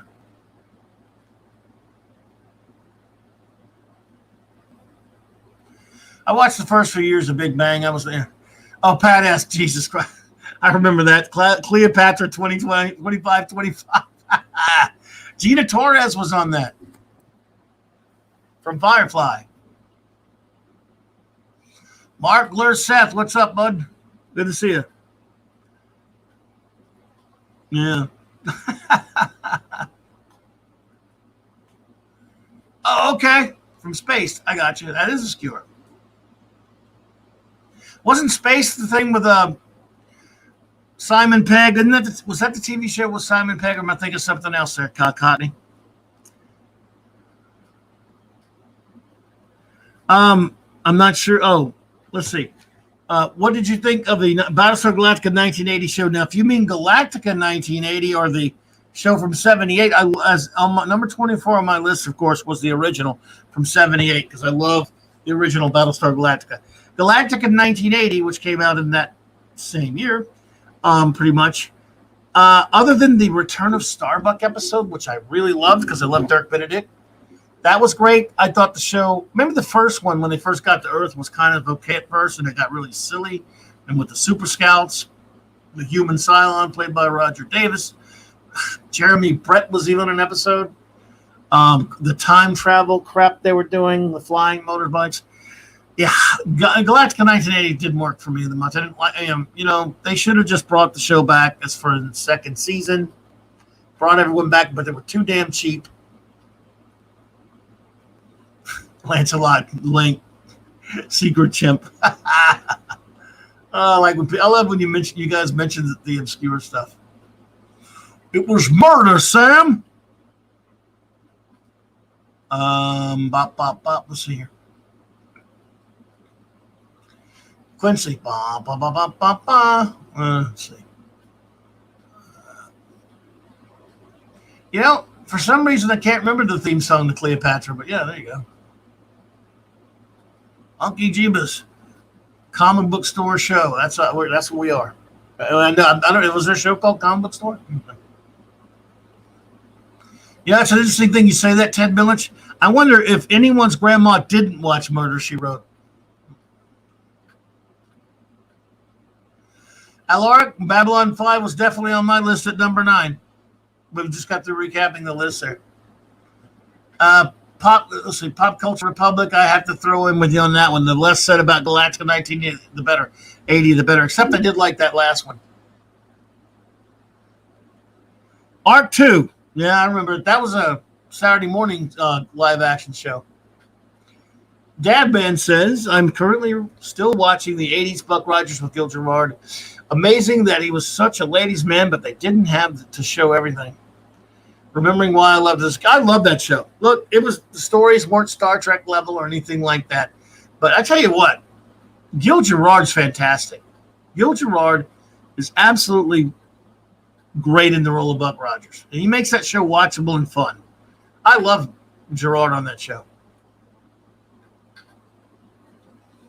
You mentioned Jeremy Brett. Have you seen? Oh, yeah, Sherlock. No, Jeremy Brett's Sherlock Holmes was terrific. Great. He was one of the great Sherlock Holmes, and that was a great show. I love his Sherlock Holmes. Black Knight Eddie was Battlestar Galactica with special effects budget cut down. Yes, that's exactly right, Stuart Mitchell. It's happened season 2 of Buck Rogers 21st Century. Yeah. Oh yeah, Cottony. Look, yes, I did watch some of Space. Then I think I've seen 1 or 2 of them. I'd like to see more of that one. I'm mad. I don't like Peg now for being such an ass, but I've liked a lot of the things he's done. There was a one-shot special called "The Man Who Hated Laughter" with all the King Features comic strip characters. With regards to Phoenix, I never saw your first post, Phoenix. Maybe it didn't show up here, but I got your other one. Thunderbirds are go. There you go. Super Marionation is go.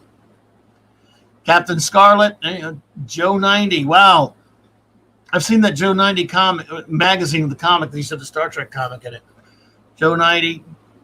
UFO, loved UFO. Boy, I haven't seen that forever. I need to watch UFO. The Crocodile Hunter, Battlestar Galactica. I'm not sure which, any particular which of the two or what, or both or what. Hawaii 5-0. I hope you mean the original, buddy. But you could like anything you want. I'm just teasing. Book them down. Around the Twist. I don't know that one. McHale's Navy, I definitely know. And Hogan, I love Hogan's Heroes. Shazam ISIS. Well, look. I love Shazam ISIS too. It's the Filmation show, but man. Joanna Cameron as ISIS. My God. She's fantastic. What's up? The great Loki. What's up, brother? Appreciate seeing you, man. Thanks for popping in, buddy. I agree with that. It did lead, and by the way, as you know, Loki, not too long ago, a couple years back, I finally watched Farscape, really enjoyed it. But I love Buck Rogers, so that's it. Kill me to leave Buck Rogers off my list. Steve Mitchum has his top. There we go.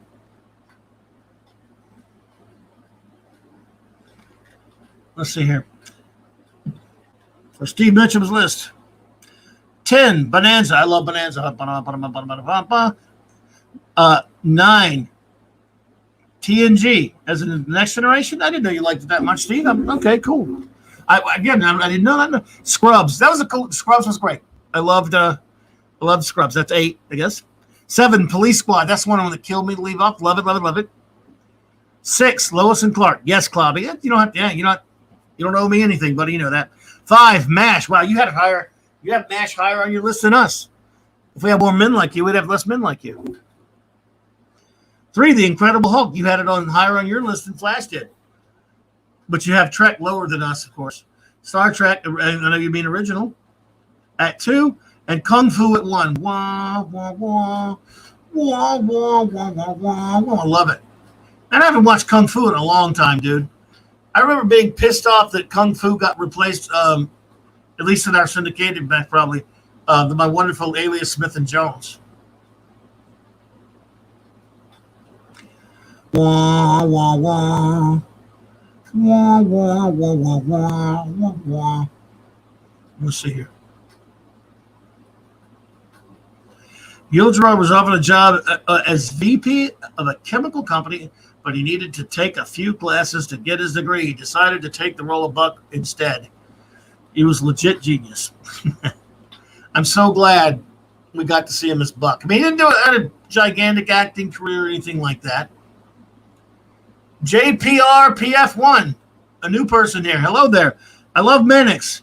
Great theme. Yeah, we're gonna talk. We did talk about TV theme songs one day, but you can't play any on here.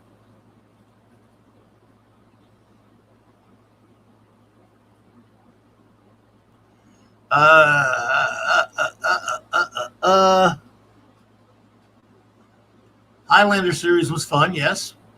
Monkey Jeeves, Rockford Files was my number 10 spot. One of the greatest shows ever. I love it. Monkey Jeeves, I loved Barney Miller. Stewart, I did watch Otherworld. Wasn't Mark Lennard on that one? Am I remembering that right? I could be misremembering it, so don't trust my stupid memory. But I do remember Otherworld. Did not last very long. CBS maybe, huh? If I remember right. The original Battlestar Galactica and Hawaii Five-0, mixed feelings on the recent version. Well, I hear you there, Phoenix. Thank you.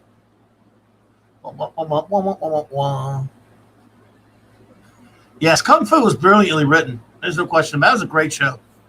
Hill Street Blues. There you go. Let's see.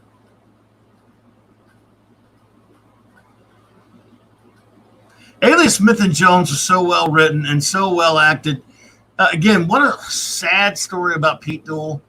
You know, Pete Duell did not mean to kill himself. He was drunk playing around with a gun. He went through some depressions and stuff. And, you know, when they replaced him for 15 more episodes with Roger Davis, it's funny, back when my son was much younger, 20 years ago, something, when he was in his, I guess, like in his early teens, I made him start watching the episodes of Alias Smith and Jones, and he really loved it. And when we got to Roger Davis after 50 or whatever episodes it was with Pete Duell, and the episodes, the 15 episodes they did after he left, after he was gone, when they should have just not made anymore. And they have another guy playing, Hannibal Hayes. He wouldn't watch it. He's like, he hate men. Well, we used to tease him, and Roger Davis, the sight of Roger Davis pissed him off. He's like, nobody's Hannibal Hayes but Pete Duell. What a sad, sad story. Unlike, Freddie Prinze Jr. actually did commit suicide on purpose. I mean, senior, sorry, not junior. I mean, junior's just an idiot. But it was around the same time. But Pete Duell, that was horrible. Here Come the Brides. Yeah, that was Mark Leonard was on that, right? St. Elsewhere.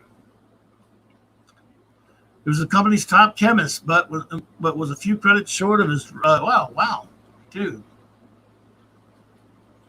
Mission Impossible was brilliant. When you're talking Martin Landau, Peter Graves, episodes with Leonard Nimoy, even. I love Mission Impossible. What a great show.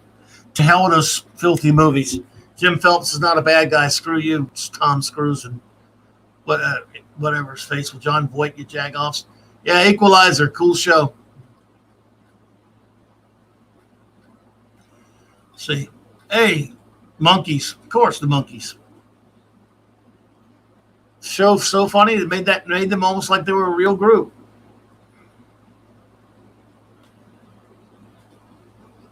Oh, yeah. Wow.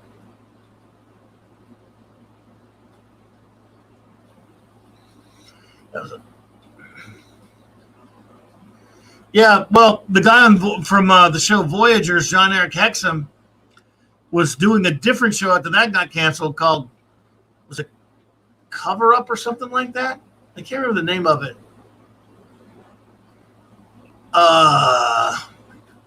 And he was playing around with a gun with blanks and killed himself like a dumbass.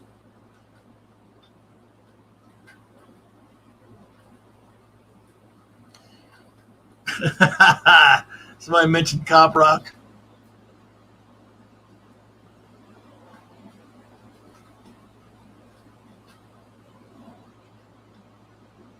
Yeah, don't put a gun with blanks to your head.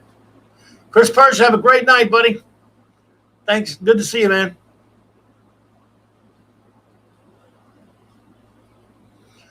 Yeah, Nazi lesser. Yeah, exactly.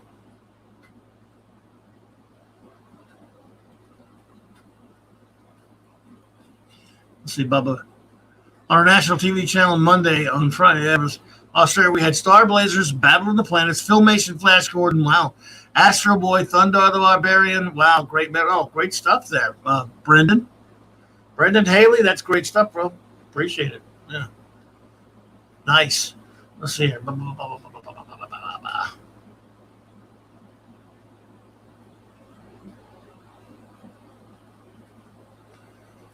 Fun fact. Let's see here what we got.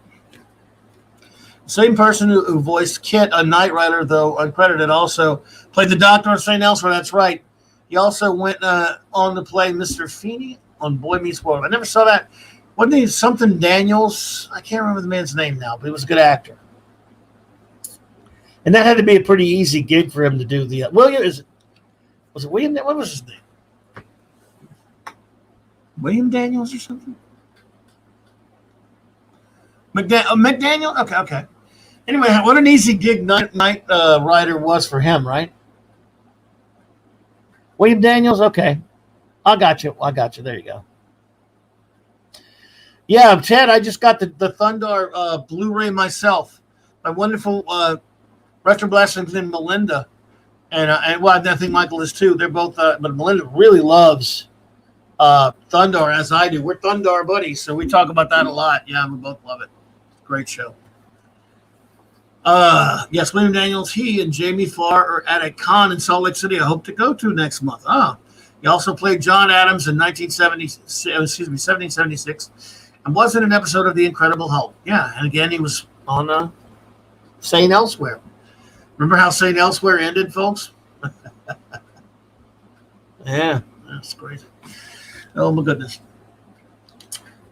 Yeah, man, so many shows that I could have made a 50 list. I should have, made the other 25 and just ran those off. But I was hoping Flash could have made it tonight, but he's busy. But it was cool. We'll get him back on, and we will do more lists. I mean, so many lists to do. Now, like I said before, one of our problems on the old format was trying to find lists to do and the geek-related topics. Twin Peaks, it was a good show. I like Twin Peaks. My favorite Twin Peaks is the restaurant with all the hot chicks, though, I got to admit. I'm sorry. I had the snow globe. Oh.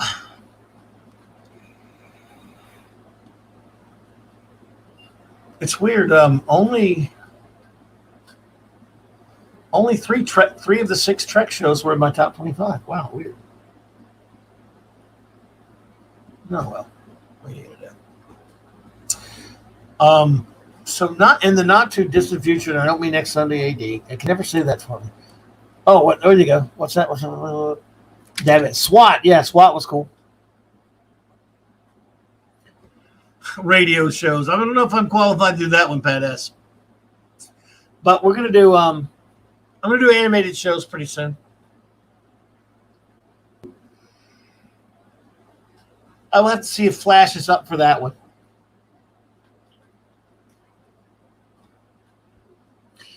Phoenix Argus put some other ones up there. Mission Impossible, Magnum PI, MacGyver, Jag, Kung Fu, The Legend Continues.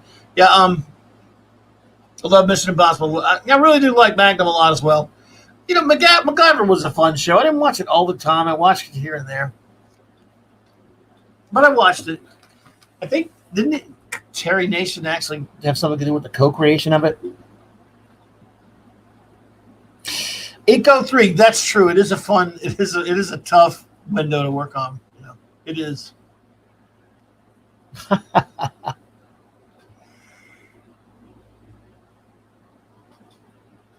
Wow, there you go, JP. Mentioned this. Barnaby Jones, Cannon, Street for San Francisco. Barnaby Jones and Cannon. Didn't Cannon spin off from Barnaby Jones? A Quentin Martin production. Wah, wah, wah, wah, wah, wah. Bum, bum, ba-dum, bum. Well, Barnaby Jones lasted like something like 9 years or something. Phantom Outsider. Good call. I'm glad you mentioned those. Thank you. I loved Monk and I loved Psych. I don't know why I didn't talk about those. Monk was a great friggin' show. God, I loved it. I love Monk. And I loved Psych. Psych was a lot. You know what's great about those shows? Especially Psych in a sense. They were so much fun. Psych was just about fun. Monk was, of course, fun too. They were very similar, both from the same network, ran around the same time. They were fantastic. The Dipshits of Science. I remember that one in pop culture. But Monk and Psych were great shows. It was just so much. There was so much fun. I love the Psych.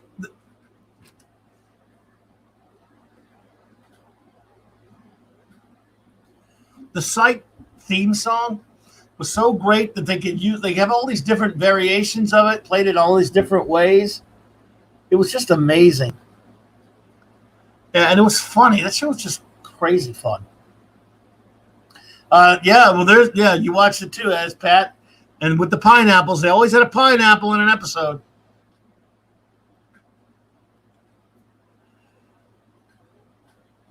Yeah, the guy from Monk was on Wings. That's right. Monkey Jeebus.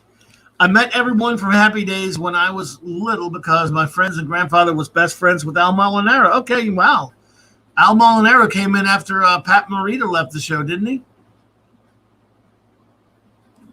Wow. I loved Happy Days. It was good.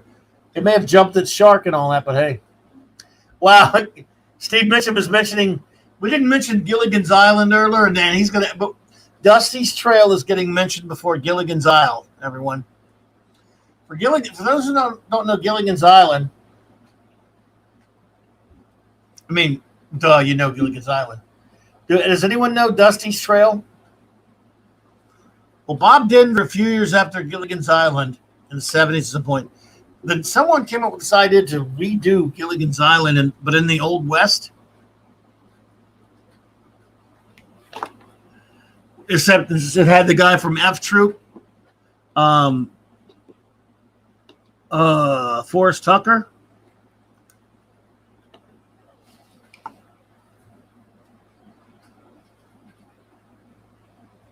That was crazy. Yeah, Mork and Mindy. And Dusty Trail was took it. It was they were a stagecoach. They were lost in the Old West and couldn't find their way out. So, you know, someone's been showing that on one of those apps. It wasn't Pluto, but it was like Airy or one of these TV apps that you can on your phone, and they show all these shows. They were actually showing Dusty's Trail not too long ago. I'm like, whoa, who even remembers that?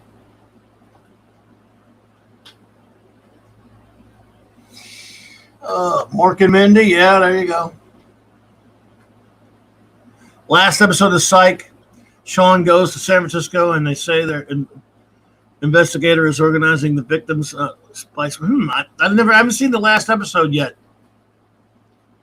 Wow, I need to catch up. I missed like the last 15 or so episodes I need to watch.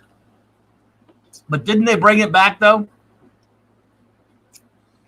I remember when things were rotten. And I mean the show, not when just everything was right. Yep, Happy Days literally jumped the shark. That's true. Yeah, that's true. The end of the Civil War was where near what? Why that's it. So many obscure. Remember On the Rocks? Anyone see that show? No one remembers that one. Anyone remembers Struck by Lightning? With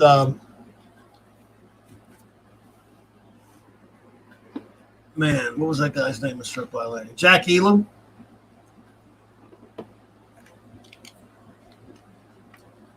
Wow, Deepa, you remember On the Rocks? Jesus Christ, dude. It's funny the shows people remember.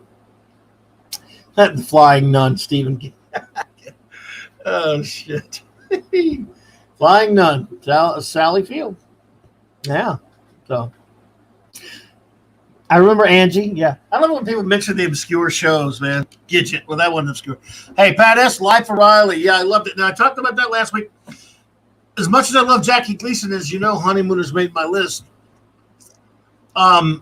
His Life of Riley season wasn't as good as the William Bendix. And to say Jackie Gleason could ever do anything not as good as anyone else is sacrilege. But the William Bendix ones, man. I love it. Another show I watched with my dad. Oh, here's one. Anyone ever watched Wanted Dead or Alive?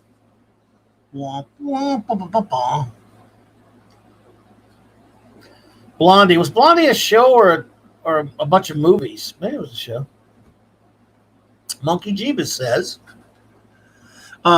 what's weird is I met Anson Williams on Happy Days, then met his mother-in-law, and when I was on vacation in Utah, then worked with him on 90210, and he confirmed it was his mother-in-law. Okay. Wow. Jeez, man.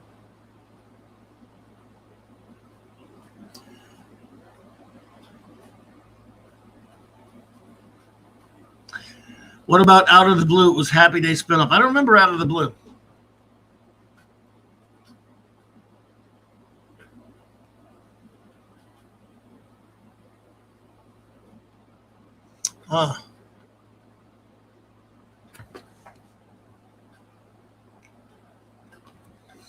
Struck by Lightning did not last long, though. So, Man from Atlantis. Yeah.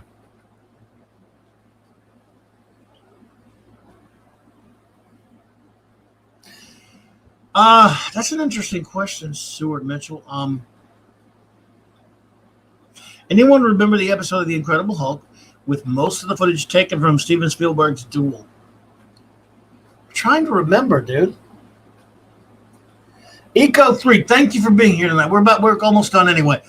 I really appreciate you stopping in. It is really appreciated. Great to see you. I'm not sure about that, Stuart. I can't remember I've watched the show a lot, but I can't say I remember that happening. I think maybe it's not hitting me, but I believe it, of course. Wow, that's something. Yeah, Faulty Towers was a great show. It has to be mentioned. It was one. Hello. I never got to see Hello. Somebody, Are You Being Served? Another one I never got to see that is very popular. I'm bad for not watching those, but I have a lot of friends who love it. Yes, Steve Mitchum. I do remember Lucan. I got a buddy of mine who rewatched that recently. Lucan the Wolf. Another show no one will remember. That one, Lucan the Phoenix with Judson Scott. Oh, we all remember Battle of the Planets there, Dad, man. That's for sure.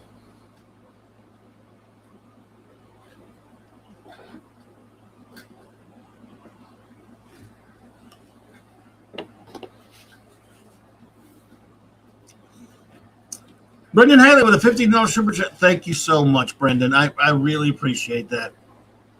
Some cash for pizza in time so you can watch episode of Callan.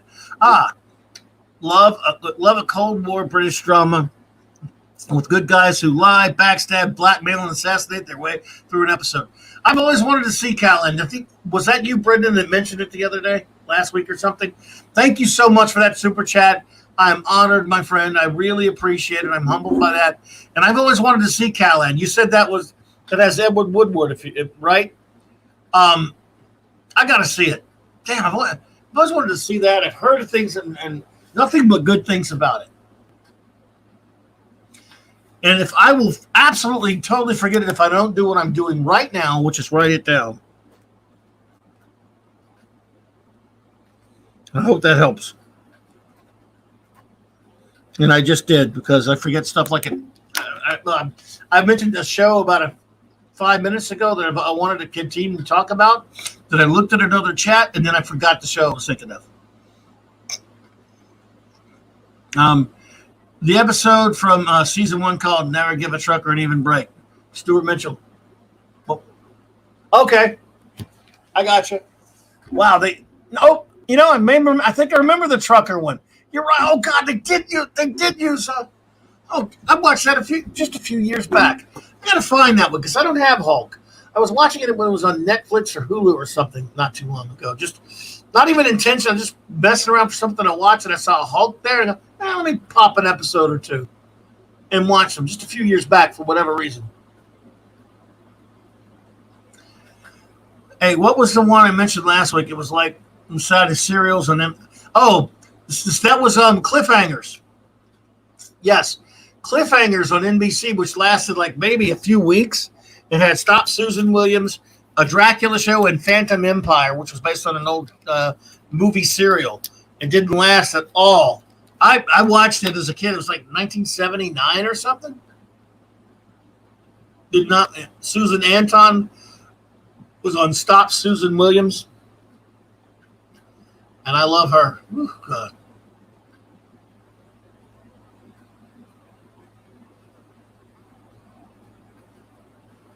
$227. I know that one.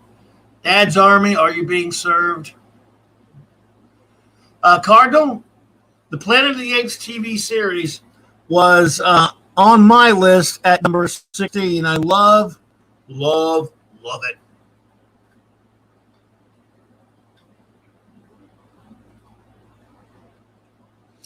And you Brits had so many great shows that I love to watch.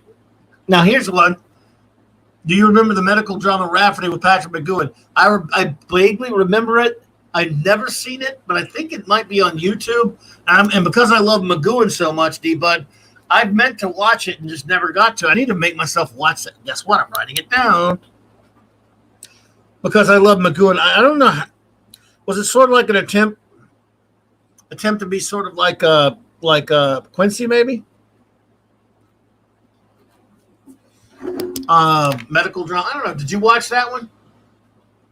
I didn't watch a lot of medical shows, and I don't remember it. By the way, I don't remember it being on TV.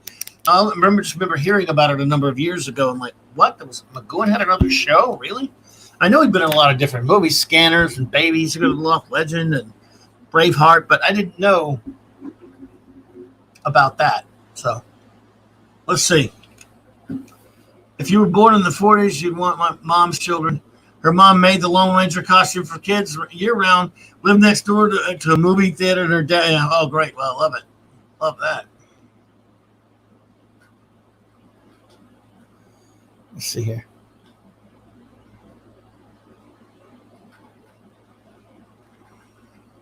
Phoenix Argus for $10. Oh, thank you so much, Phoenix. I really appreciate that. Oh, we got your number one. I'm going to do them backwards like we do ours, Phoenix, if it's okay with you. And counting down the top 7 favorite TV shows of Phoenix Argus. Number 7, Australia's Funniest Home Video Show. Okay, I did not know there was one. Number 6, Sale of the Century. I'm not sure I'm familiar with that one, sir. Number 5, Babylon 5. Well, that was number 9 on my list, buddy. Having it at 5 just feels right, though, if you know what I'm saying. 4, Buck Rogers. 3, Knight Rider. 2, Star Trek, the original series, and Deep Space Nine's at a tie or just like all the way through there. Oh, either way, great stuff. And number 1, Doctor Who. Doctors 1 through 7. Well, there you go. I don't blame you at all. So 1963 through 1989. I cannot blame you at all for that, sir. And I appreciate that. Thank you so much for that super chat. Thank you, Phoenix. Let's see here. A show I've been watching off and on is Teen Wolf, High School Kids and Werewolves, in the same vein as Buffy, but with werewolves. Has a pre-Superman Lois, Tyler Hope. Oh yeah, I heard he was on that show. Mike Lorber. I kind of like the Alienation movie with James Caan and Mandy Patinkin. I've never really watched the show, but a lot of people really like it. Gary Graham's a cool dude, by the way, and Eric Pierpoint. And I've always meant to kind of watch the show and never have, but that's the good thing in a sense because now I can go back and watch it. And, and it's one of those what the old shows that slipped under the radar for us are sometimes a blessing because even you go, I can't believe I've never watched that. Well, now since there's such a bankruptcy in terms of quality entertainment, you can go back and find and watch stuff that you may have missed before, and you go, wow, when TV was good. The Thin Blue Line with I've only seen a little bit of Thin Blue Line with Atkinson, also Steve mentioned, but that's a great show. It's funny. Yes, Rafferty was a bit like Quincy. I really liked it, and it hadn't.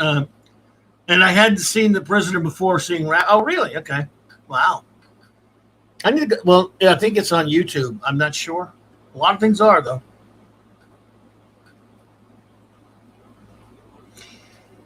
Well, I forgot about Candid Camera, Carl Burnett Show, and I Love Lucy. Well, we'll never forget those. I used to watch them all. And Carol Burnett Show was brilliant. She was wonderful. And I loved I Love Lucy, of course, the show. I got to see that in reruns. When I was a kid on network, I got to see the Lucy show. I think the one with when she was working in the bank. Oh, what was that guy's name? Her boss. The Lucy show, of course, wasn't as good as I Love Lucy, but it was still good,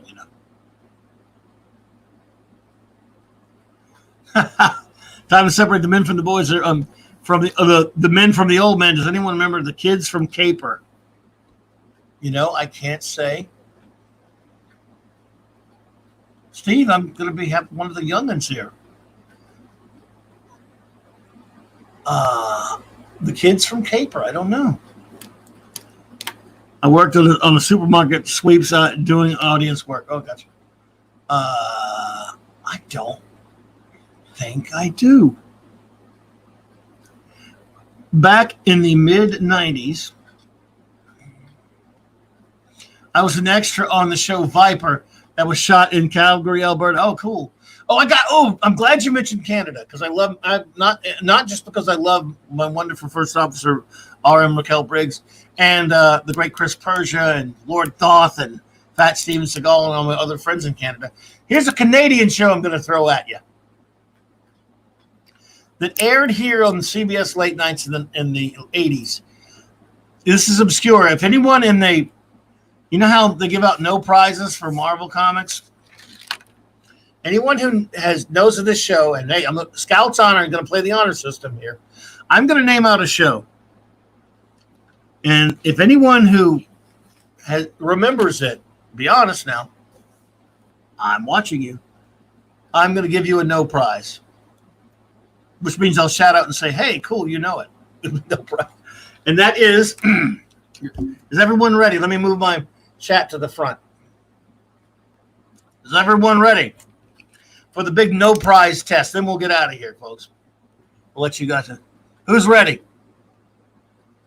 for the Clobby's no prize test, TV test for tonight?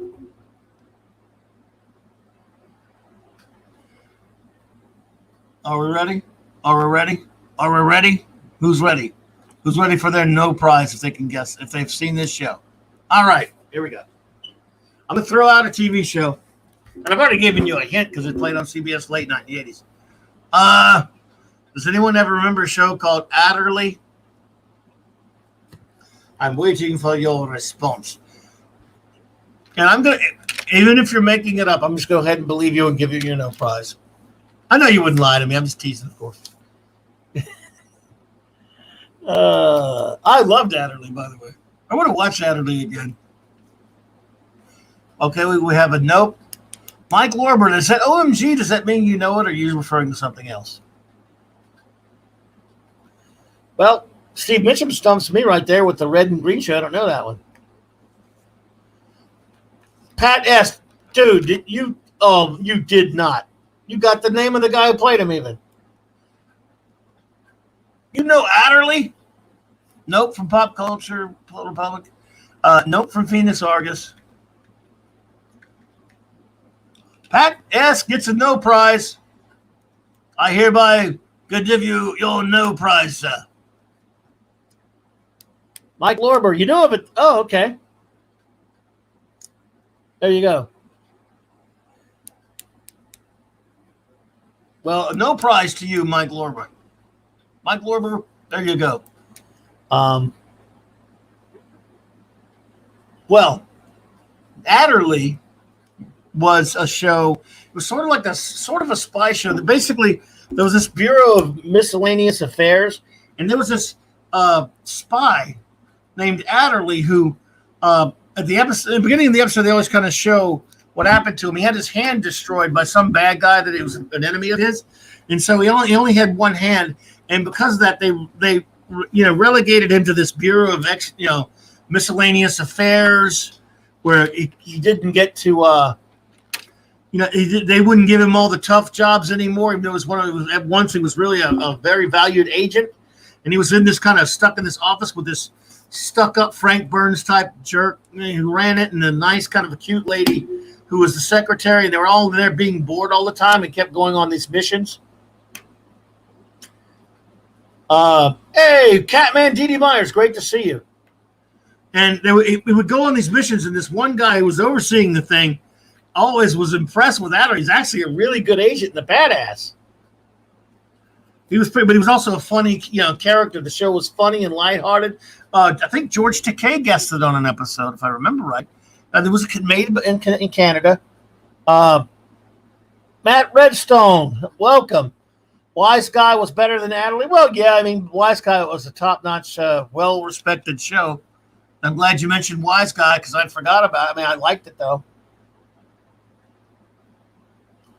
Yeah, miscellaneous. I like that guy, Winston Reckitt or whatever. It might be on YouTube, Pop Culture, but it was just kind of again, what I liked about it, it was a fun show. It was all meant for kind of a goofy type fun, and not too deadly serious. Although obviously he had kind of this goober dude who was like his boss who always tried to keep him down from stuff. Bucky Jeebus says, George Takei was my monkey in Heroes. Was he? Wow, you were on that one there, Monkey? Wow. My goodness. But I liked it. The Lex is the only obscure show I watched that was British. I don't think, was Lex? I watched Lex. Wasn't Lex made, what country was Lex? It wasn't Canada. It wasn't British. I don't think. Where was Lex made? I forget now where it was made there. Alaric Harrison. But I watched Lex a little bit. I used to watch it once in a while.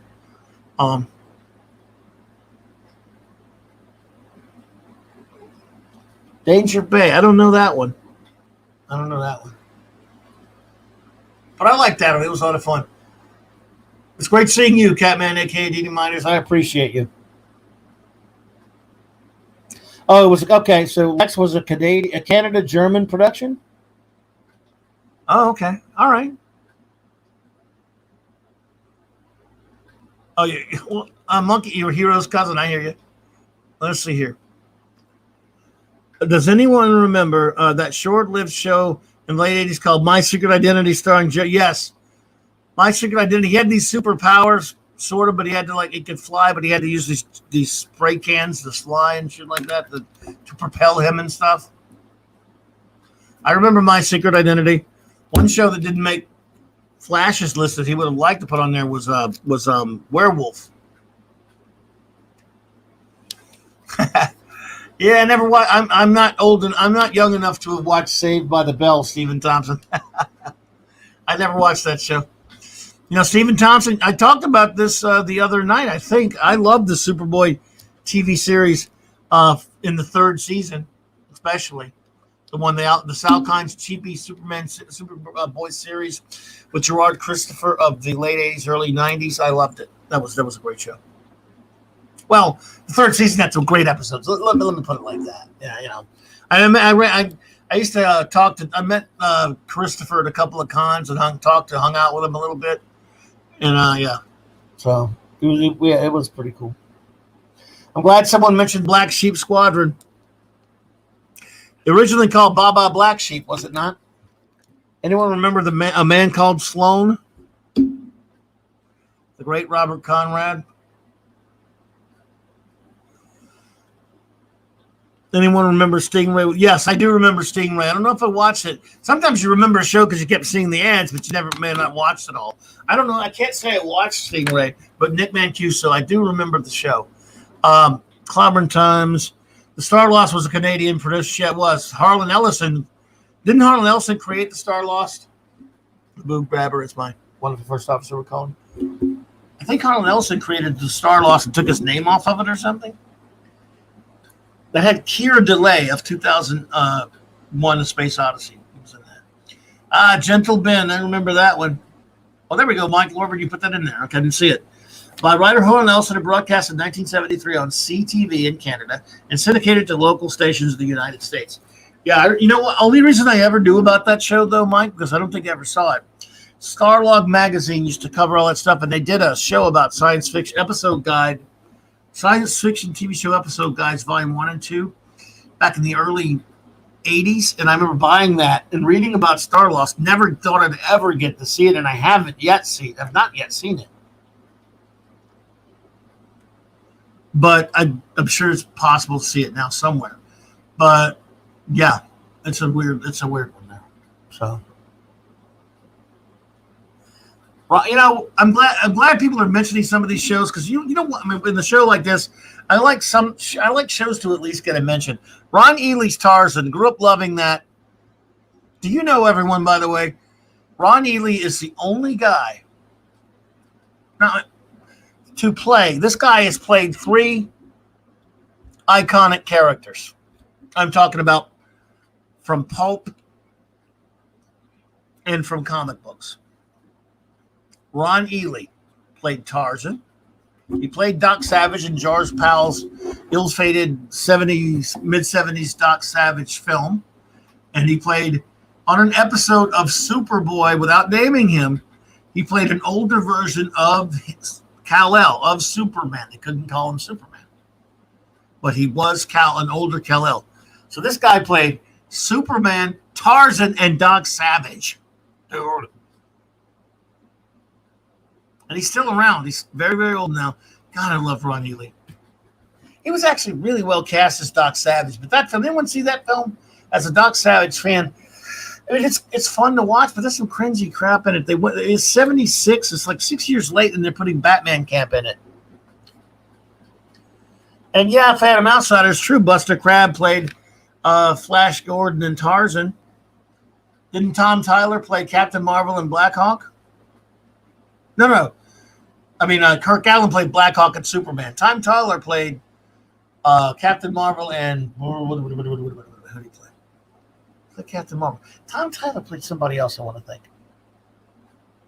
Anyway, it's Captain Marvel. But no, I almost slipped it up. But yes, Kirk Allen played Superman and Black Hawk. That's pretty good. Now, you mentioned Airwolf. Someone mentioned it earlier, Max. Remember the Blue Thunder TV show? I thought Airwolf was better, of course. Blue Thunder didn't last long. The Blue Thunder movie was pretty good. The TV show with James Ferrantino, Yes, Monkey Jeebus. Buster Crabbe played Buck Rogers and Flash Gordon. Yeah, no one mentioned Charlie's Angels. There you go, Charlie's Angels. In the mid-'70s, what young red-blooded American boy didn't watch that or have the Farrah Fawcett poster? I can't believe this show almost ended without us mentioning the $6 Million Man. Thank you, Stuart Mitchell. Man, look, the $6 Million Man, excuse me. The $6 Million Man was a big deal when I was a kid.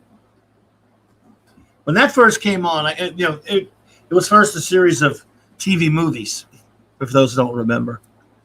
You wanted to be Steve Austin, a man barely alive. Gentlemen, we can rebuild him. We can make him better than he was before. Better, stronger, faster. We have the technology to make the world's first bionic man. Wah, wah, wah, wah, wah, wah. Oh, God. We were kidding. That was as close as we were going to get to a superhero on TV. Based on the Martin Caden novel Cyborg. What a great, I mean, and Lee Major, say what you want him as an actor on that or The Fall Guy. He was great as Steve Austin. And The Fall Guy was a goofy, fun show. Come on. Yeah, and Bionic Woman was an all right spinoff. You gotta love Lindsay Wagner. But as a kid, on a Friday night, if I'm getting it right, and I think it was Sunday nights originally with those movies, but then when the series was on Friday nights or whatever night they ended up moving it to, and it's fuzzy to remember. You were glued to that TV watch if you were a kid watching the $6 Million Man.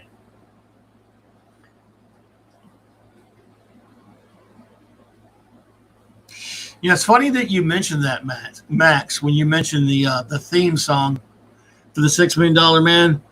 Well, you mentioned I'm sorry, you mentioned Fall Guy, but the theme song, the $6 Million Man. Did any of you ever hear the alternate Dusty Springfield version of the theme song? I think they made the right choice with the one they ended up using on the show.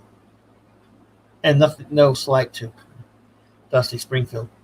The 60s Avengers show was my number 20, I believe. Phoenix Argus, so it got you big time. I love Patrick McNee. Your Muscle Uncle, what's up, buddy? Good to see you, my friend. Oh, man, what a great group we have here. We've had a great crowd tonight. You guys are fantastic. Tom Tyler was working at a zoo that they were filming for an episode of Shazam, so they gave him a couple of... Wow. I didn't know that, Steve. Wow, dude.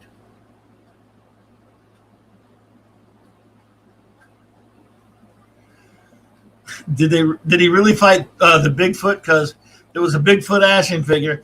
The Bigfoot was played by Ted Cassidy. I don't know. Was he played by Ted Cassidy in both of the episodes? I can't remember. I think so. But yeah, Bigfoot was played by Ted Cassidy, the Sasquatch. But wasn't he really an alien or something? Clobberin Times trivia. Oscar Goldman, played by Richard Anderson, played the same character on two different networks, NBC, Bionic Woman and $6 Million Man, at the same time. Absolutely.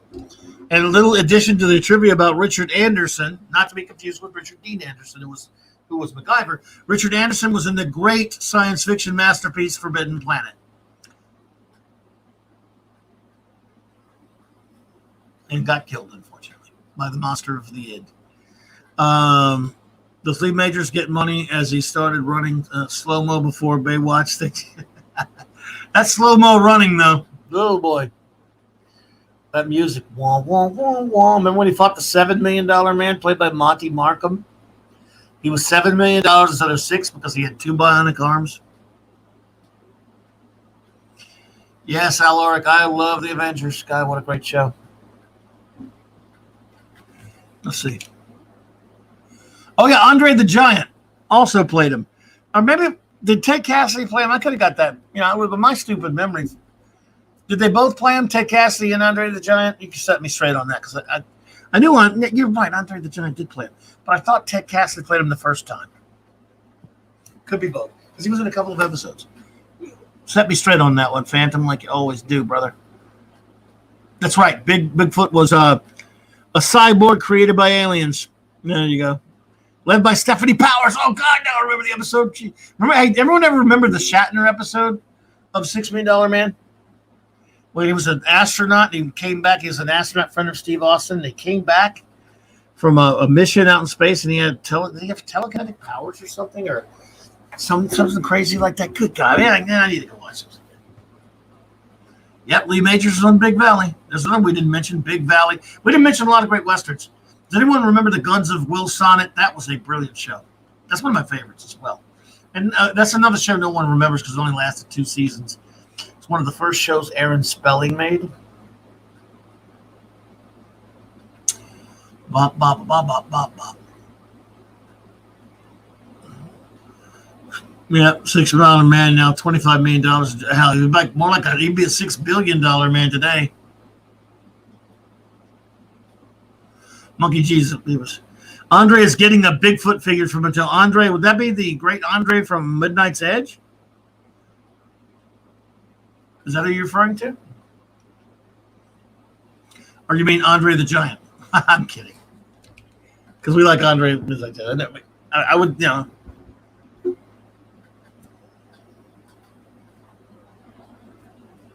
Shatner had mind powers. Okay. By the way, I was kidding with that monkey. I know you're talking about Andre the Giant. Bigfoot action figure just sold for $1K. Jesus H. Christ.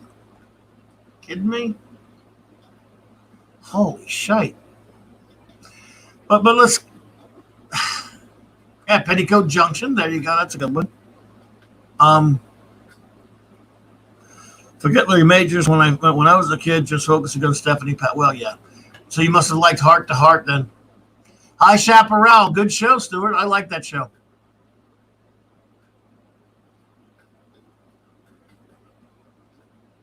Yeah. Heart to Heart was pretty good. I like McMillan and Wife better. That could just be me. And when we're on that subject, we didn't mention Columbo. The NBC mystery movie. Wah, wah, wah, wah. Columbo, great show. Okay. NBC mystery movie. Everyone knows Columbo. You might be familiar with McMillan and Wife. But do you remember Banachek and do you remember Hack Ramsey? Mike Lorber, someone did mention WKRP, which it killed me to leave off my list. I love WKRP in Cincinnati. Great show. Baby, if you ever wondered. Now, Mr. Ed we didn't mention, but you know, horse is a horse. Of course.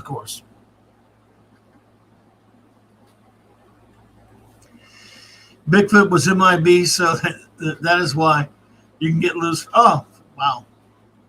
Mitten Box, eh? Yeah, Remington Steele was all right. I watched it a little bit, but yeah. I didn't watch it much. I got to admit. Taxi, Lorber, Mr. Lorber, Taxi was number 14 on Flash's list. It's a main Flash's list. Great show. What about Kojak? Who loves you, baby? Yeah, Kojak, Streets of San Francisco. Yeah. Oh, you're mentioning Shatner, by the way. Yeah, Shatner was good on an episode of Kung Fu, A Small Beheading. That Steve mentioned. Night Court, great show, Max. Did everyone, Mac? Yeah, I love him. Night Court was a great show. It deserves to be mentioned. Does anyone remember? And I'm gonna put Bonnie Markham's name up here for a reason. Shatner did a show called Barbary Coast. And after the pilot, was it Doug McClure was his guest star, I think? Anyone remember Barbary Coast?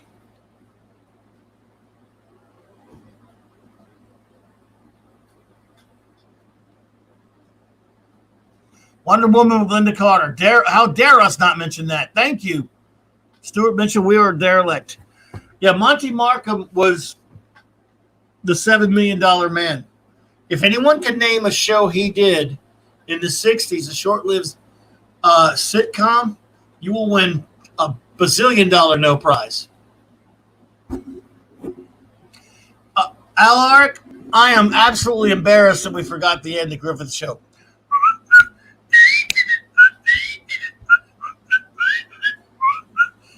Sorry, couldn't resist. All right, Monty Markham did a sitcom in the 1960s. It didn't last very long. And if anyone can name it, see what year it came out again. Yeah. No cheating. I don't remember how many episodes it lasted. Wow, it lasted 26. Okay. So, by the way, Kolchak the Night Stalker was number 25 on both of our lists, by the way. No one, you can mention the Love Boat, but no one had Love Boat on there. Steve Thompson, you got it. Oh, my God. Dude. The second 100 years, Stephen Thompson wins the Ultimate No Prize. Jesus H. Christ, dude. Smoking well done. The second 100 years. It was a show. Oh my God! It was a high concept show. It was based on circumstances that were extremely unlikely to occur in real life. The concept was there was Luke Carpenter, Monty Markham, had left for Alaska in 1900 as a part of the gold rush, but soon after his arrival was buried in a glacier and avalanche. In his burial, he was basically resurrected. Blah blah blah blah. It was a sitcom of sorts. Bonnie Markham, Arthur O'Connell. Wow. That's obscure stuff right there.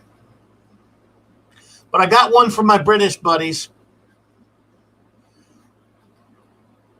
Oh, yeah. Well, I got one. All right. Brits, if you got any more, if any of your Brits are still here, because no American's going to get this one.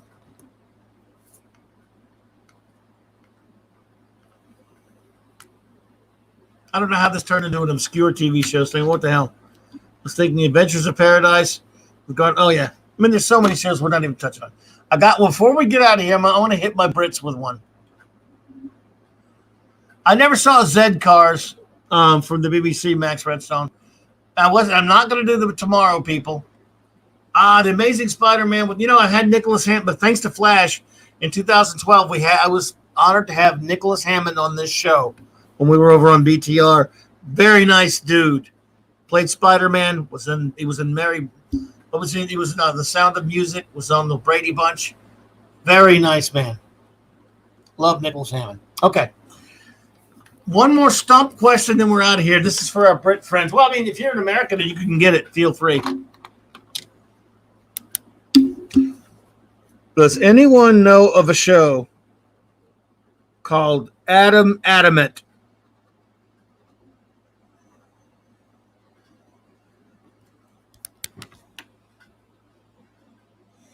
Tripods. Oh, yeah, I know of tripods. I don't think I ever got to see tripods, though. They're Adam Adamant. Anybody? And I will take you at your word if you know of it.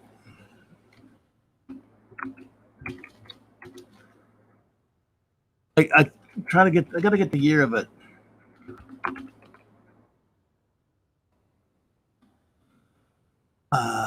Okay.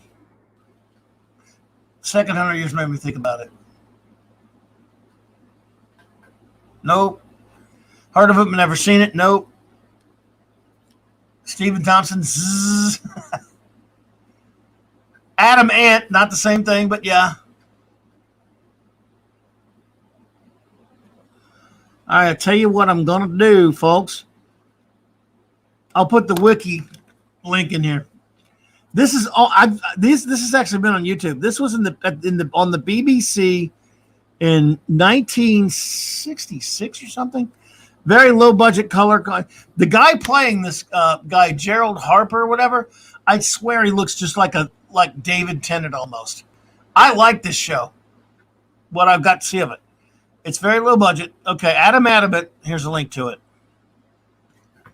He was this suave and debonair English spy of the realm in 1880, something like that, and he was fighting some supervillain enemy of his, right? And he gets captured by his arch nemesis and frozen. Right, he was found in a building wreck. Michael Orber, there you go. He was found in a building wreck in 1966, almost 100 years later.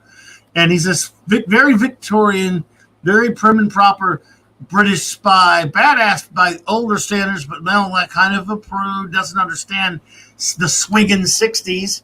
And so he was resurrected in swinging middle of London at the time, and very, very prim and proper. Like I said, very Victorian, but he's also like this great spy and stuff. He's resurrected and he has adventures. I don't think it lasted all that long. A lot of episodes some were found. I think a lot of them might have been destroyed by the BBC were destroying Doctor Who episodes. He vanished in 1902 or something. He's resurrected in 1966. Yeah. So it was fun. I've watched a few episodes on YouTube when I finally heard about it. Yeah, good show. But I thought I'd throw something at you. So there we go. I get Bat Masterson. That was a good show. Like I said, The Guns of Will Sonnet with the great Walter Brennan. So I'm going to wrap it up here tonight, buddies. My friends, I'm just so honored that y'all hung out with me tonight for all this time. I was just rambling about nothing in particular, going through our list. Had a great time doing the list last week. I put a link there to the wiki about that Pop Culture Republic. It's kind of a fun show to watch. No budget. He's really cool. Like I said, you look at him and I think, man, he reminds me of his look-wise as David Tennant. But he's really cool. I like it. I like silly old shows like that, though. So, thank you so much for being here tonight, my friends. I really appreciate it. Hanging out with me. You've been fantastic. Let's see. Tomorrow at 1 p.m. Central Standard Time, the Global Geek Gang will gather. You are all invited to hang out with us and my cadre of geeks, where we will hang out and we will hang out. We will geek out. We'll have us a good time. Just talking about, I don't even know. We like to show. Well, thank you, Max Redstone. I appreciate that. We like to just show. Sometimes we show geek stuff we have. We find the topic. We geek it out. It's a whole bunch of us. It's just rambunctious. But, and then Saturday night, as always, my wonderful friend Raquel and I, for those who don't know, we're reviewing all of real Star Trek, 66 through 05 only. We started at the beginning of January. We've reviewed the original series, the animated series, the original crew films, and now we are currently in the early stages of the first season of Star Trek: The Next Generation, reviewing 4 episodes at a time. So we will have 4 episodes. Thank you. You resent them. Okay, thank you, D-Bud. We will have 4 more episodes of Star Trek: The Next Generation, and we have for those who have not been here with us, we have a fantastic time on Saturday nights reviewing it. Whether we like the episode or not, it's irrelevant. We just have fun either way. And we get a great crowd. What we do is Raquel and I review the episode. She gives notes. She gives info on it. We talk about it. We give our rating, A, B, C, or whatever it is. And then I ask our illustrious chat to chime in. You get to give us your rating of the episode. And a comment on what you think of the episode. Hate it, love it. All opinions are welcome here. We love Real Trek that much. And like I said, we don't always agree on stuff, but we have a good time, and it's so much fun. The chat if you haven't been here, you got to come hang out with us if you're a Trek fan. It's a lot of fun. What a great crowd. Friendly. You make wonderful new friends because Trek brings people together. So everyone who popped in who was new tonight and everyone who's an old friend, all of you, big love to all of you. Thank you so much for hanging out with me tonight. I had a fantastic time, and it's all because of you. Flash couldn't make it, but he would have loved it here tonight with all you people.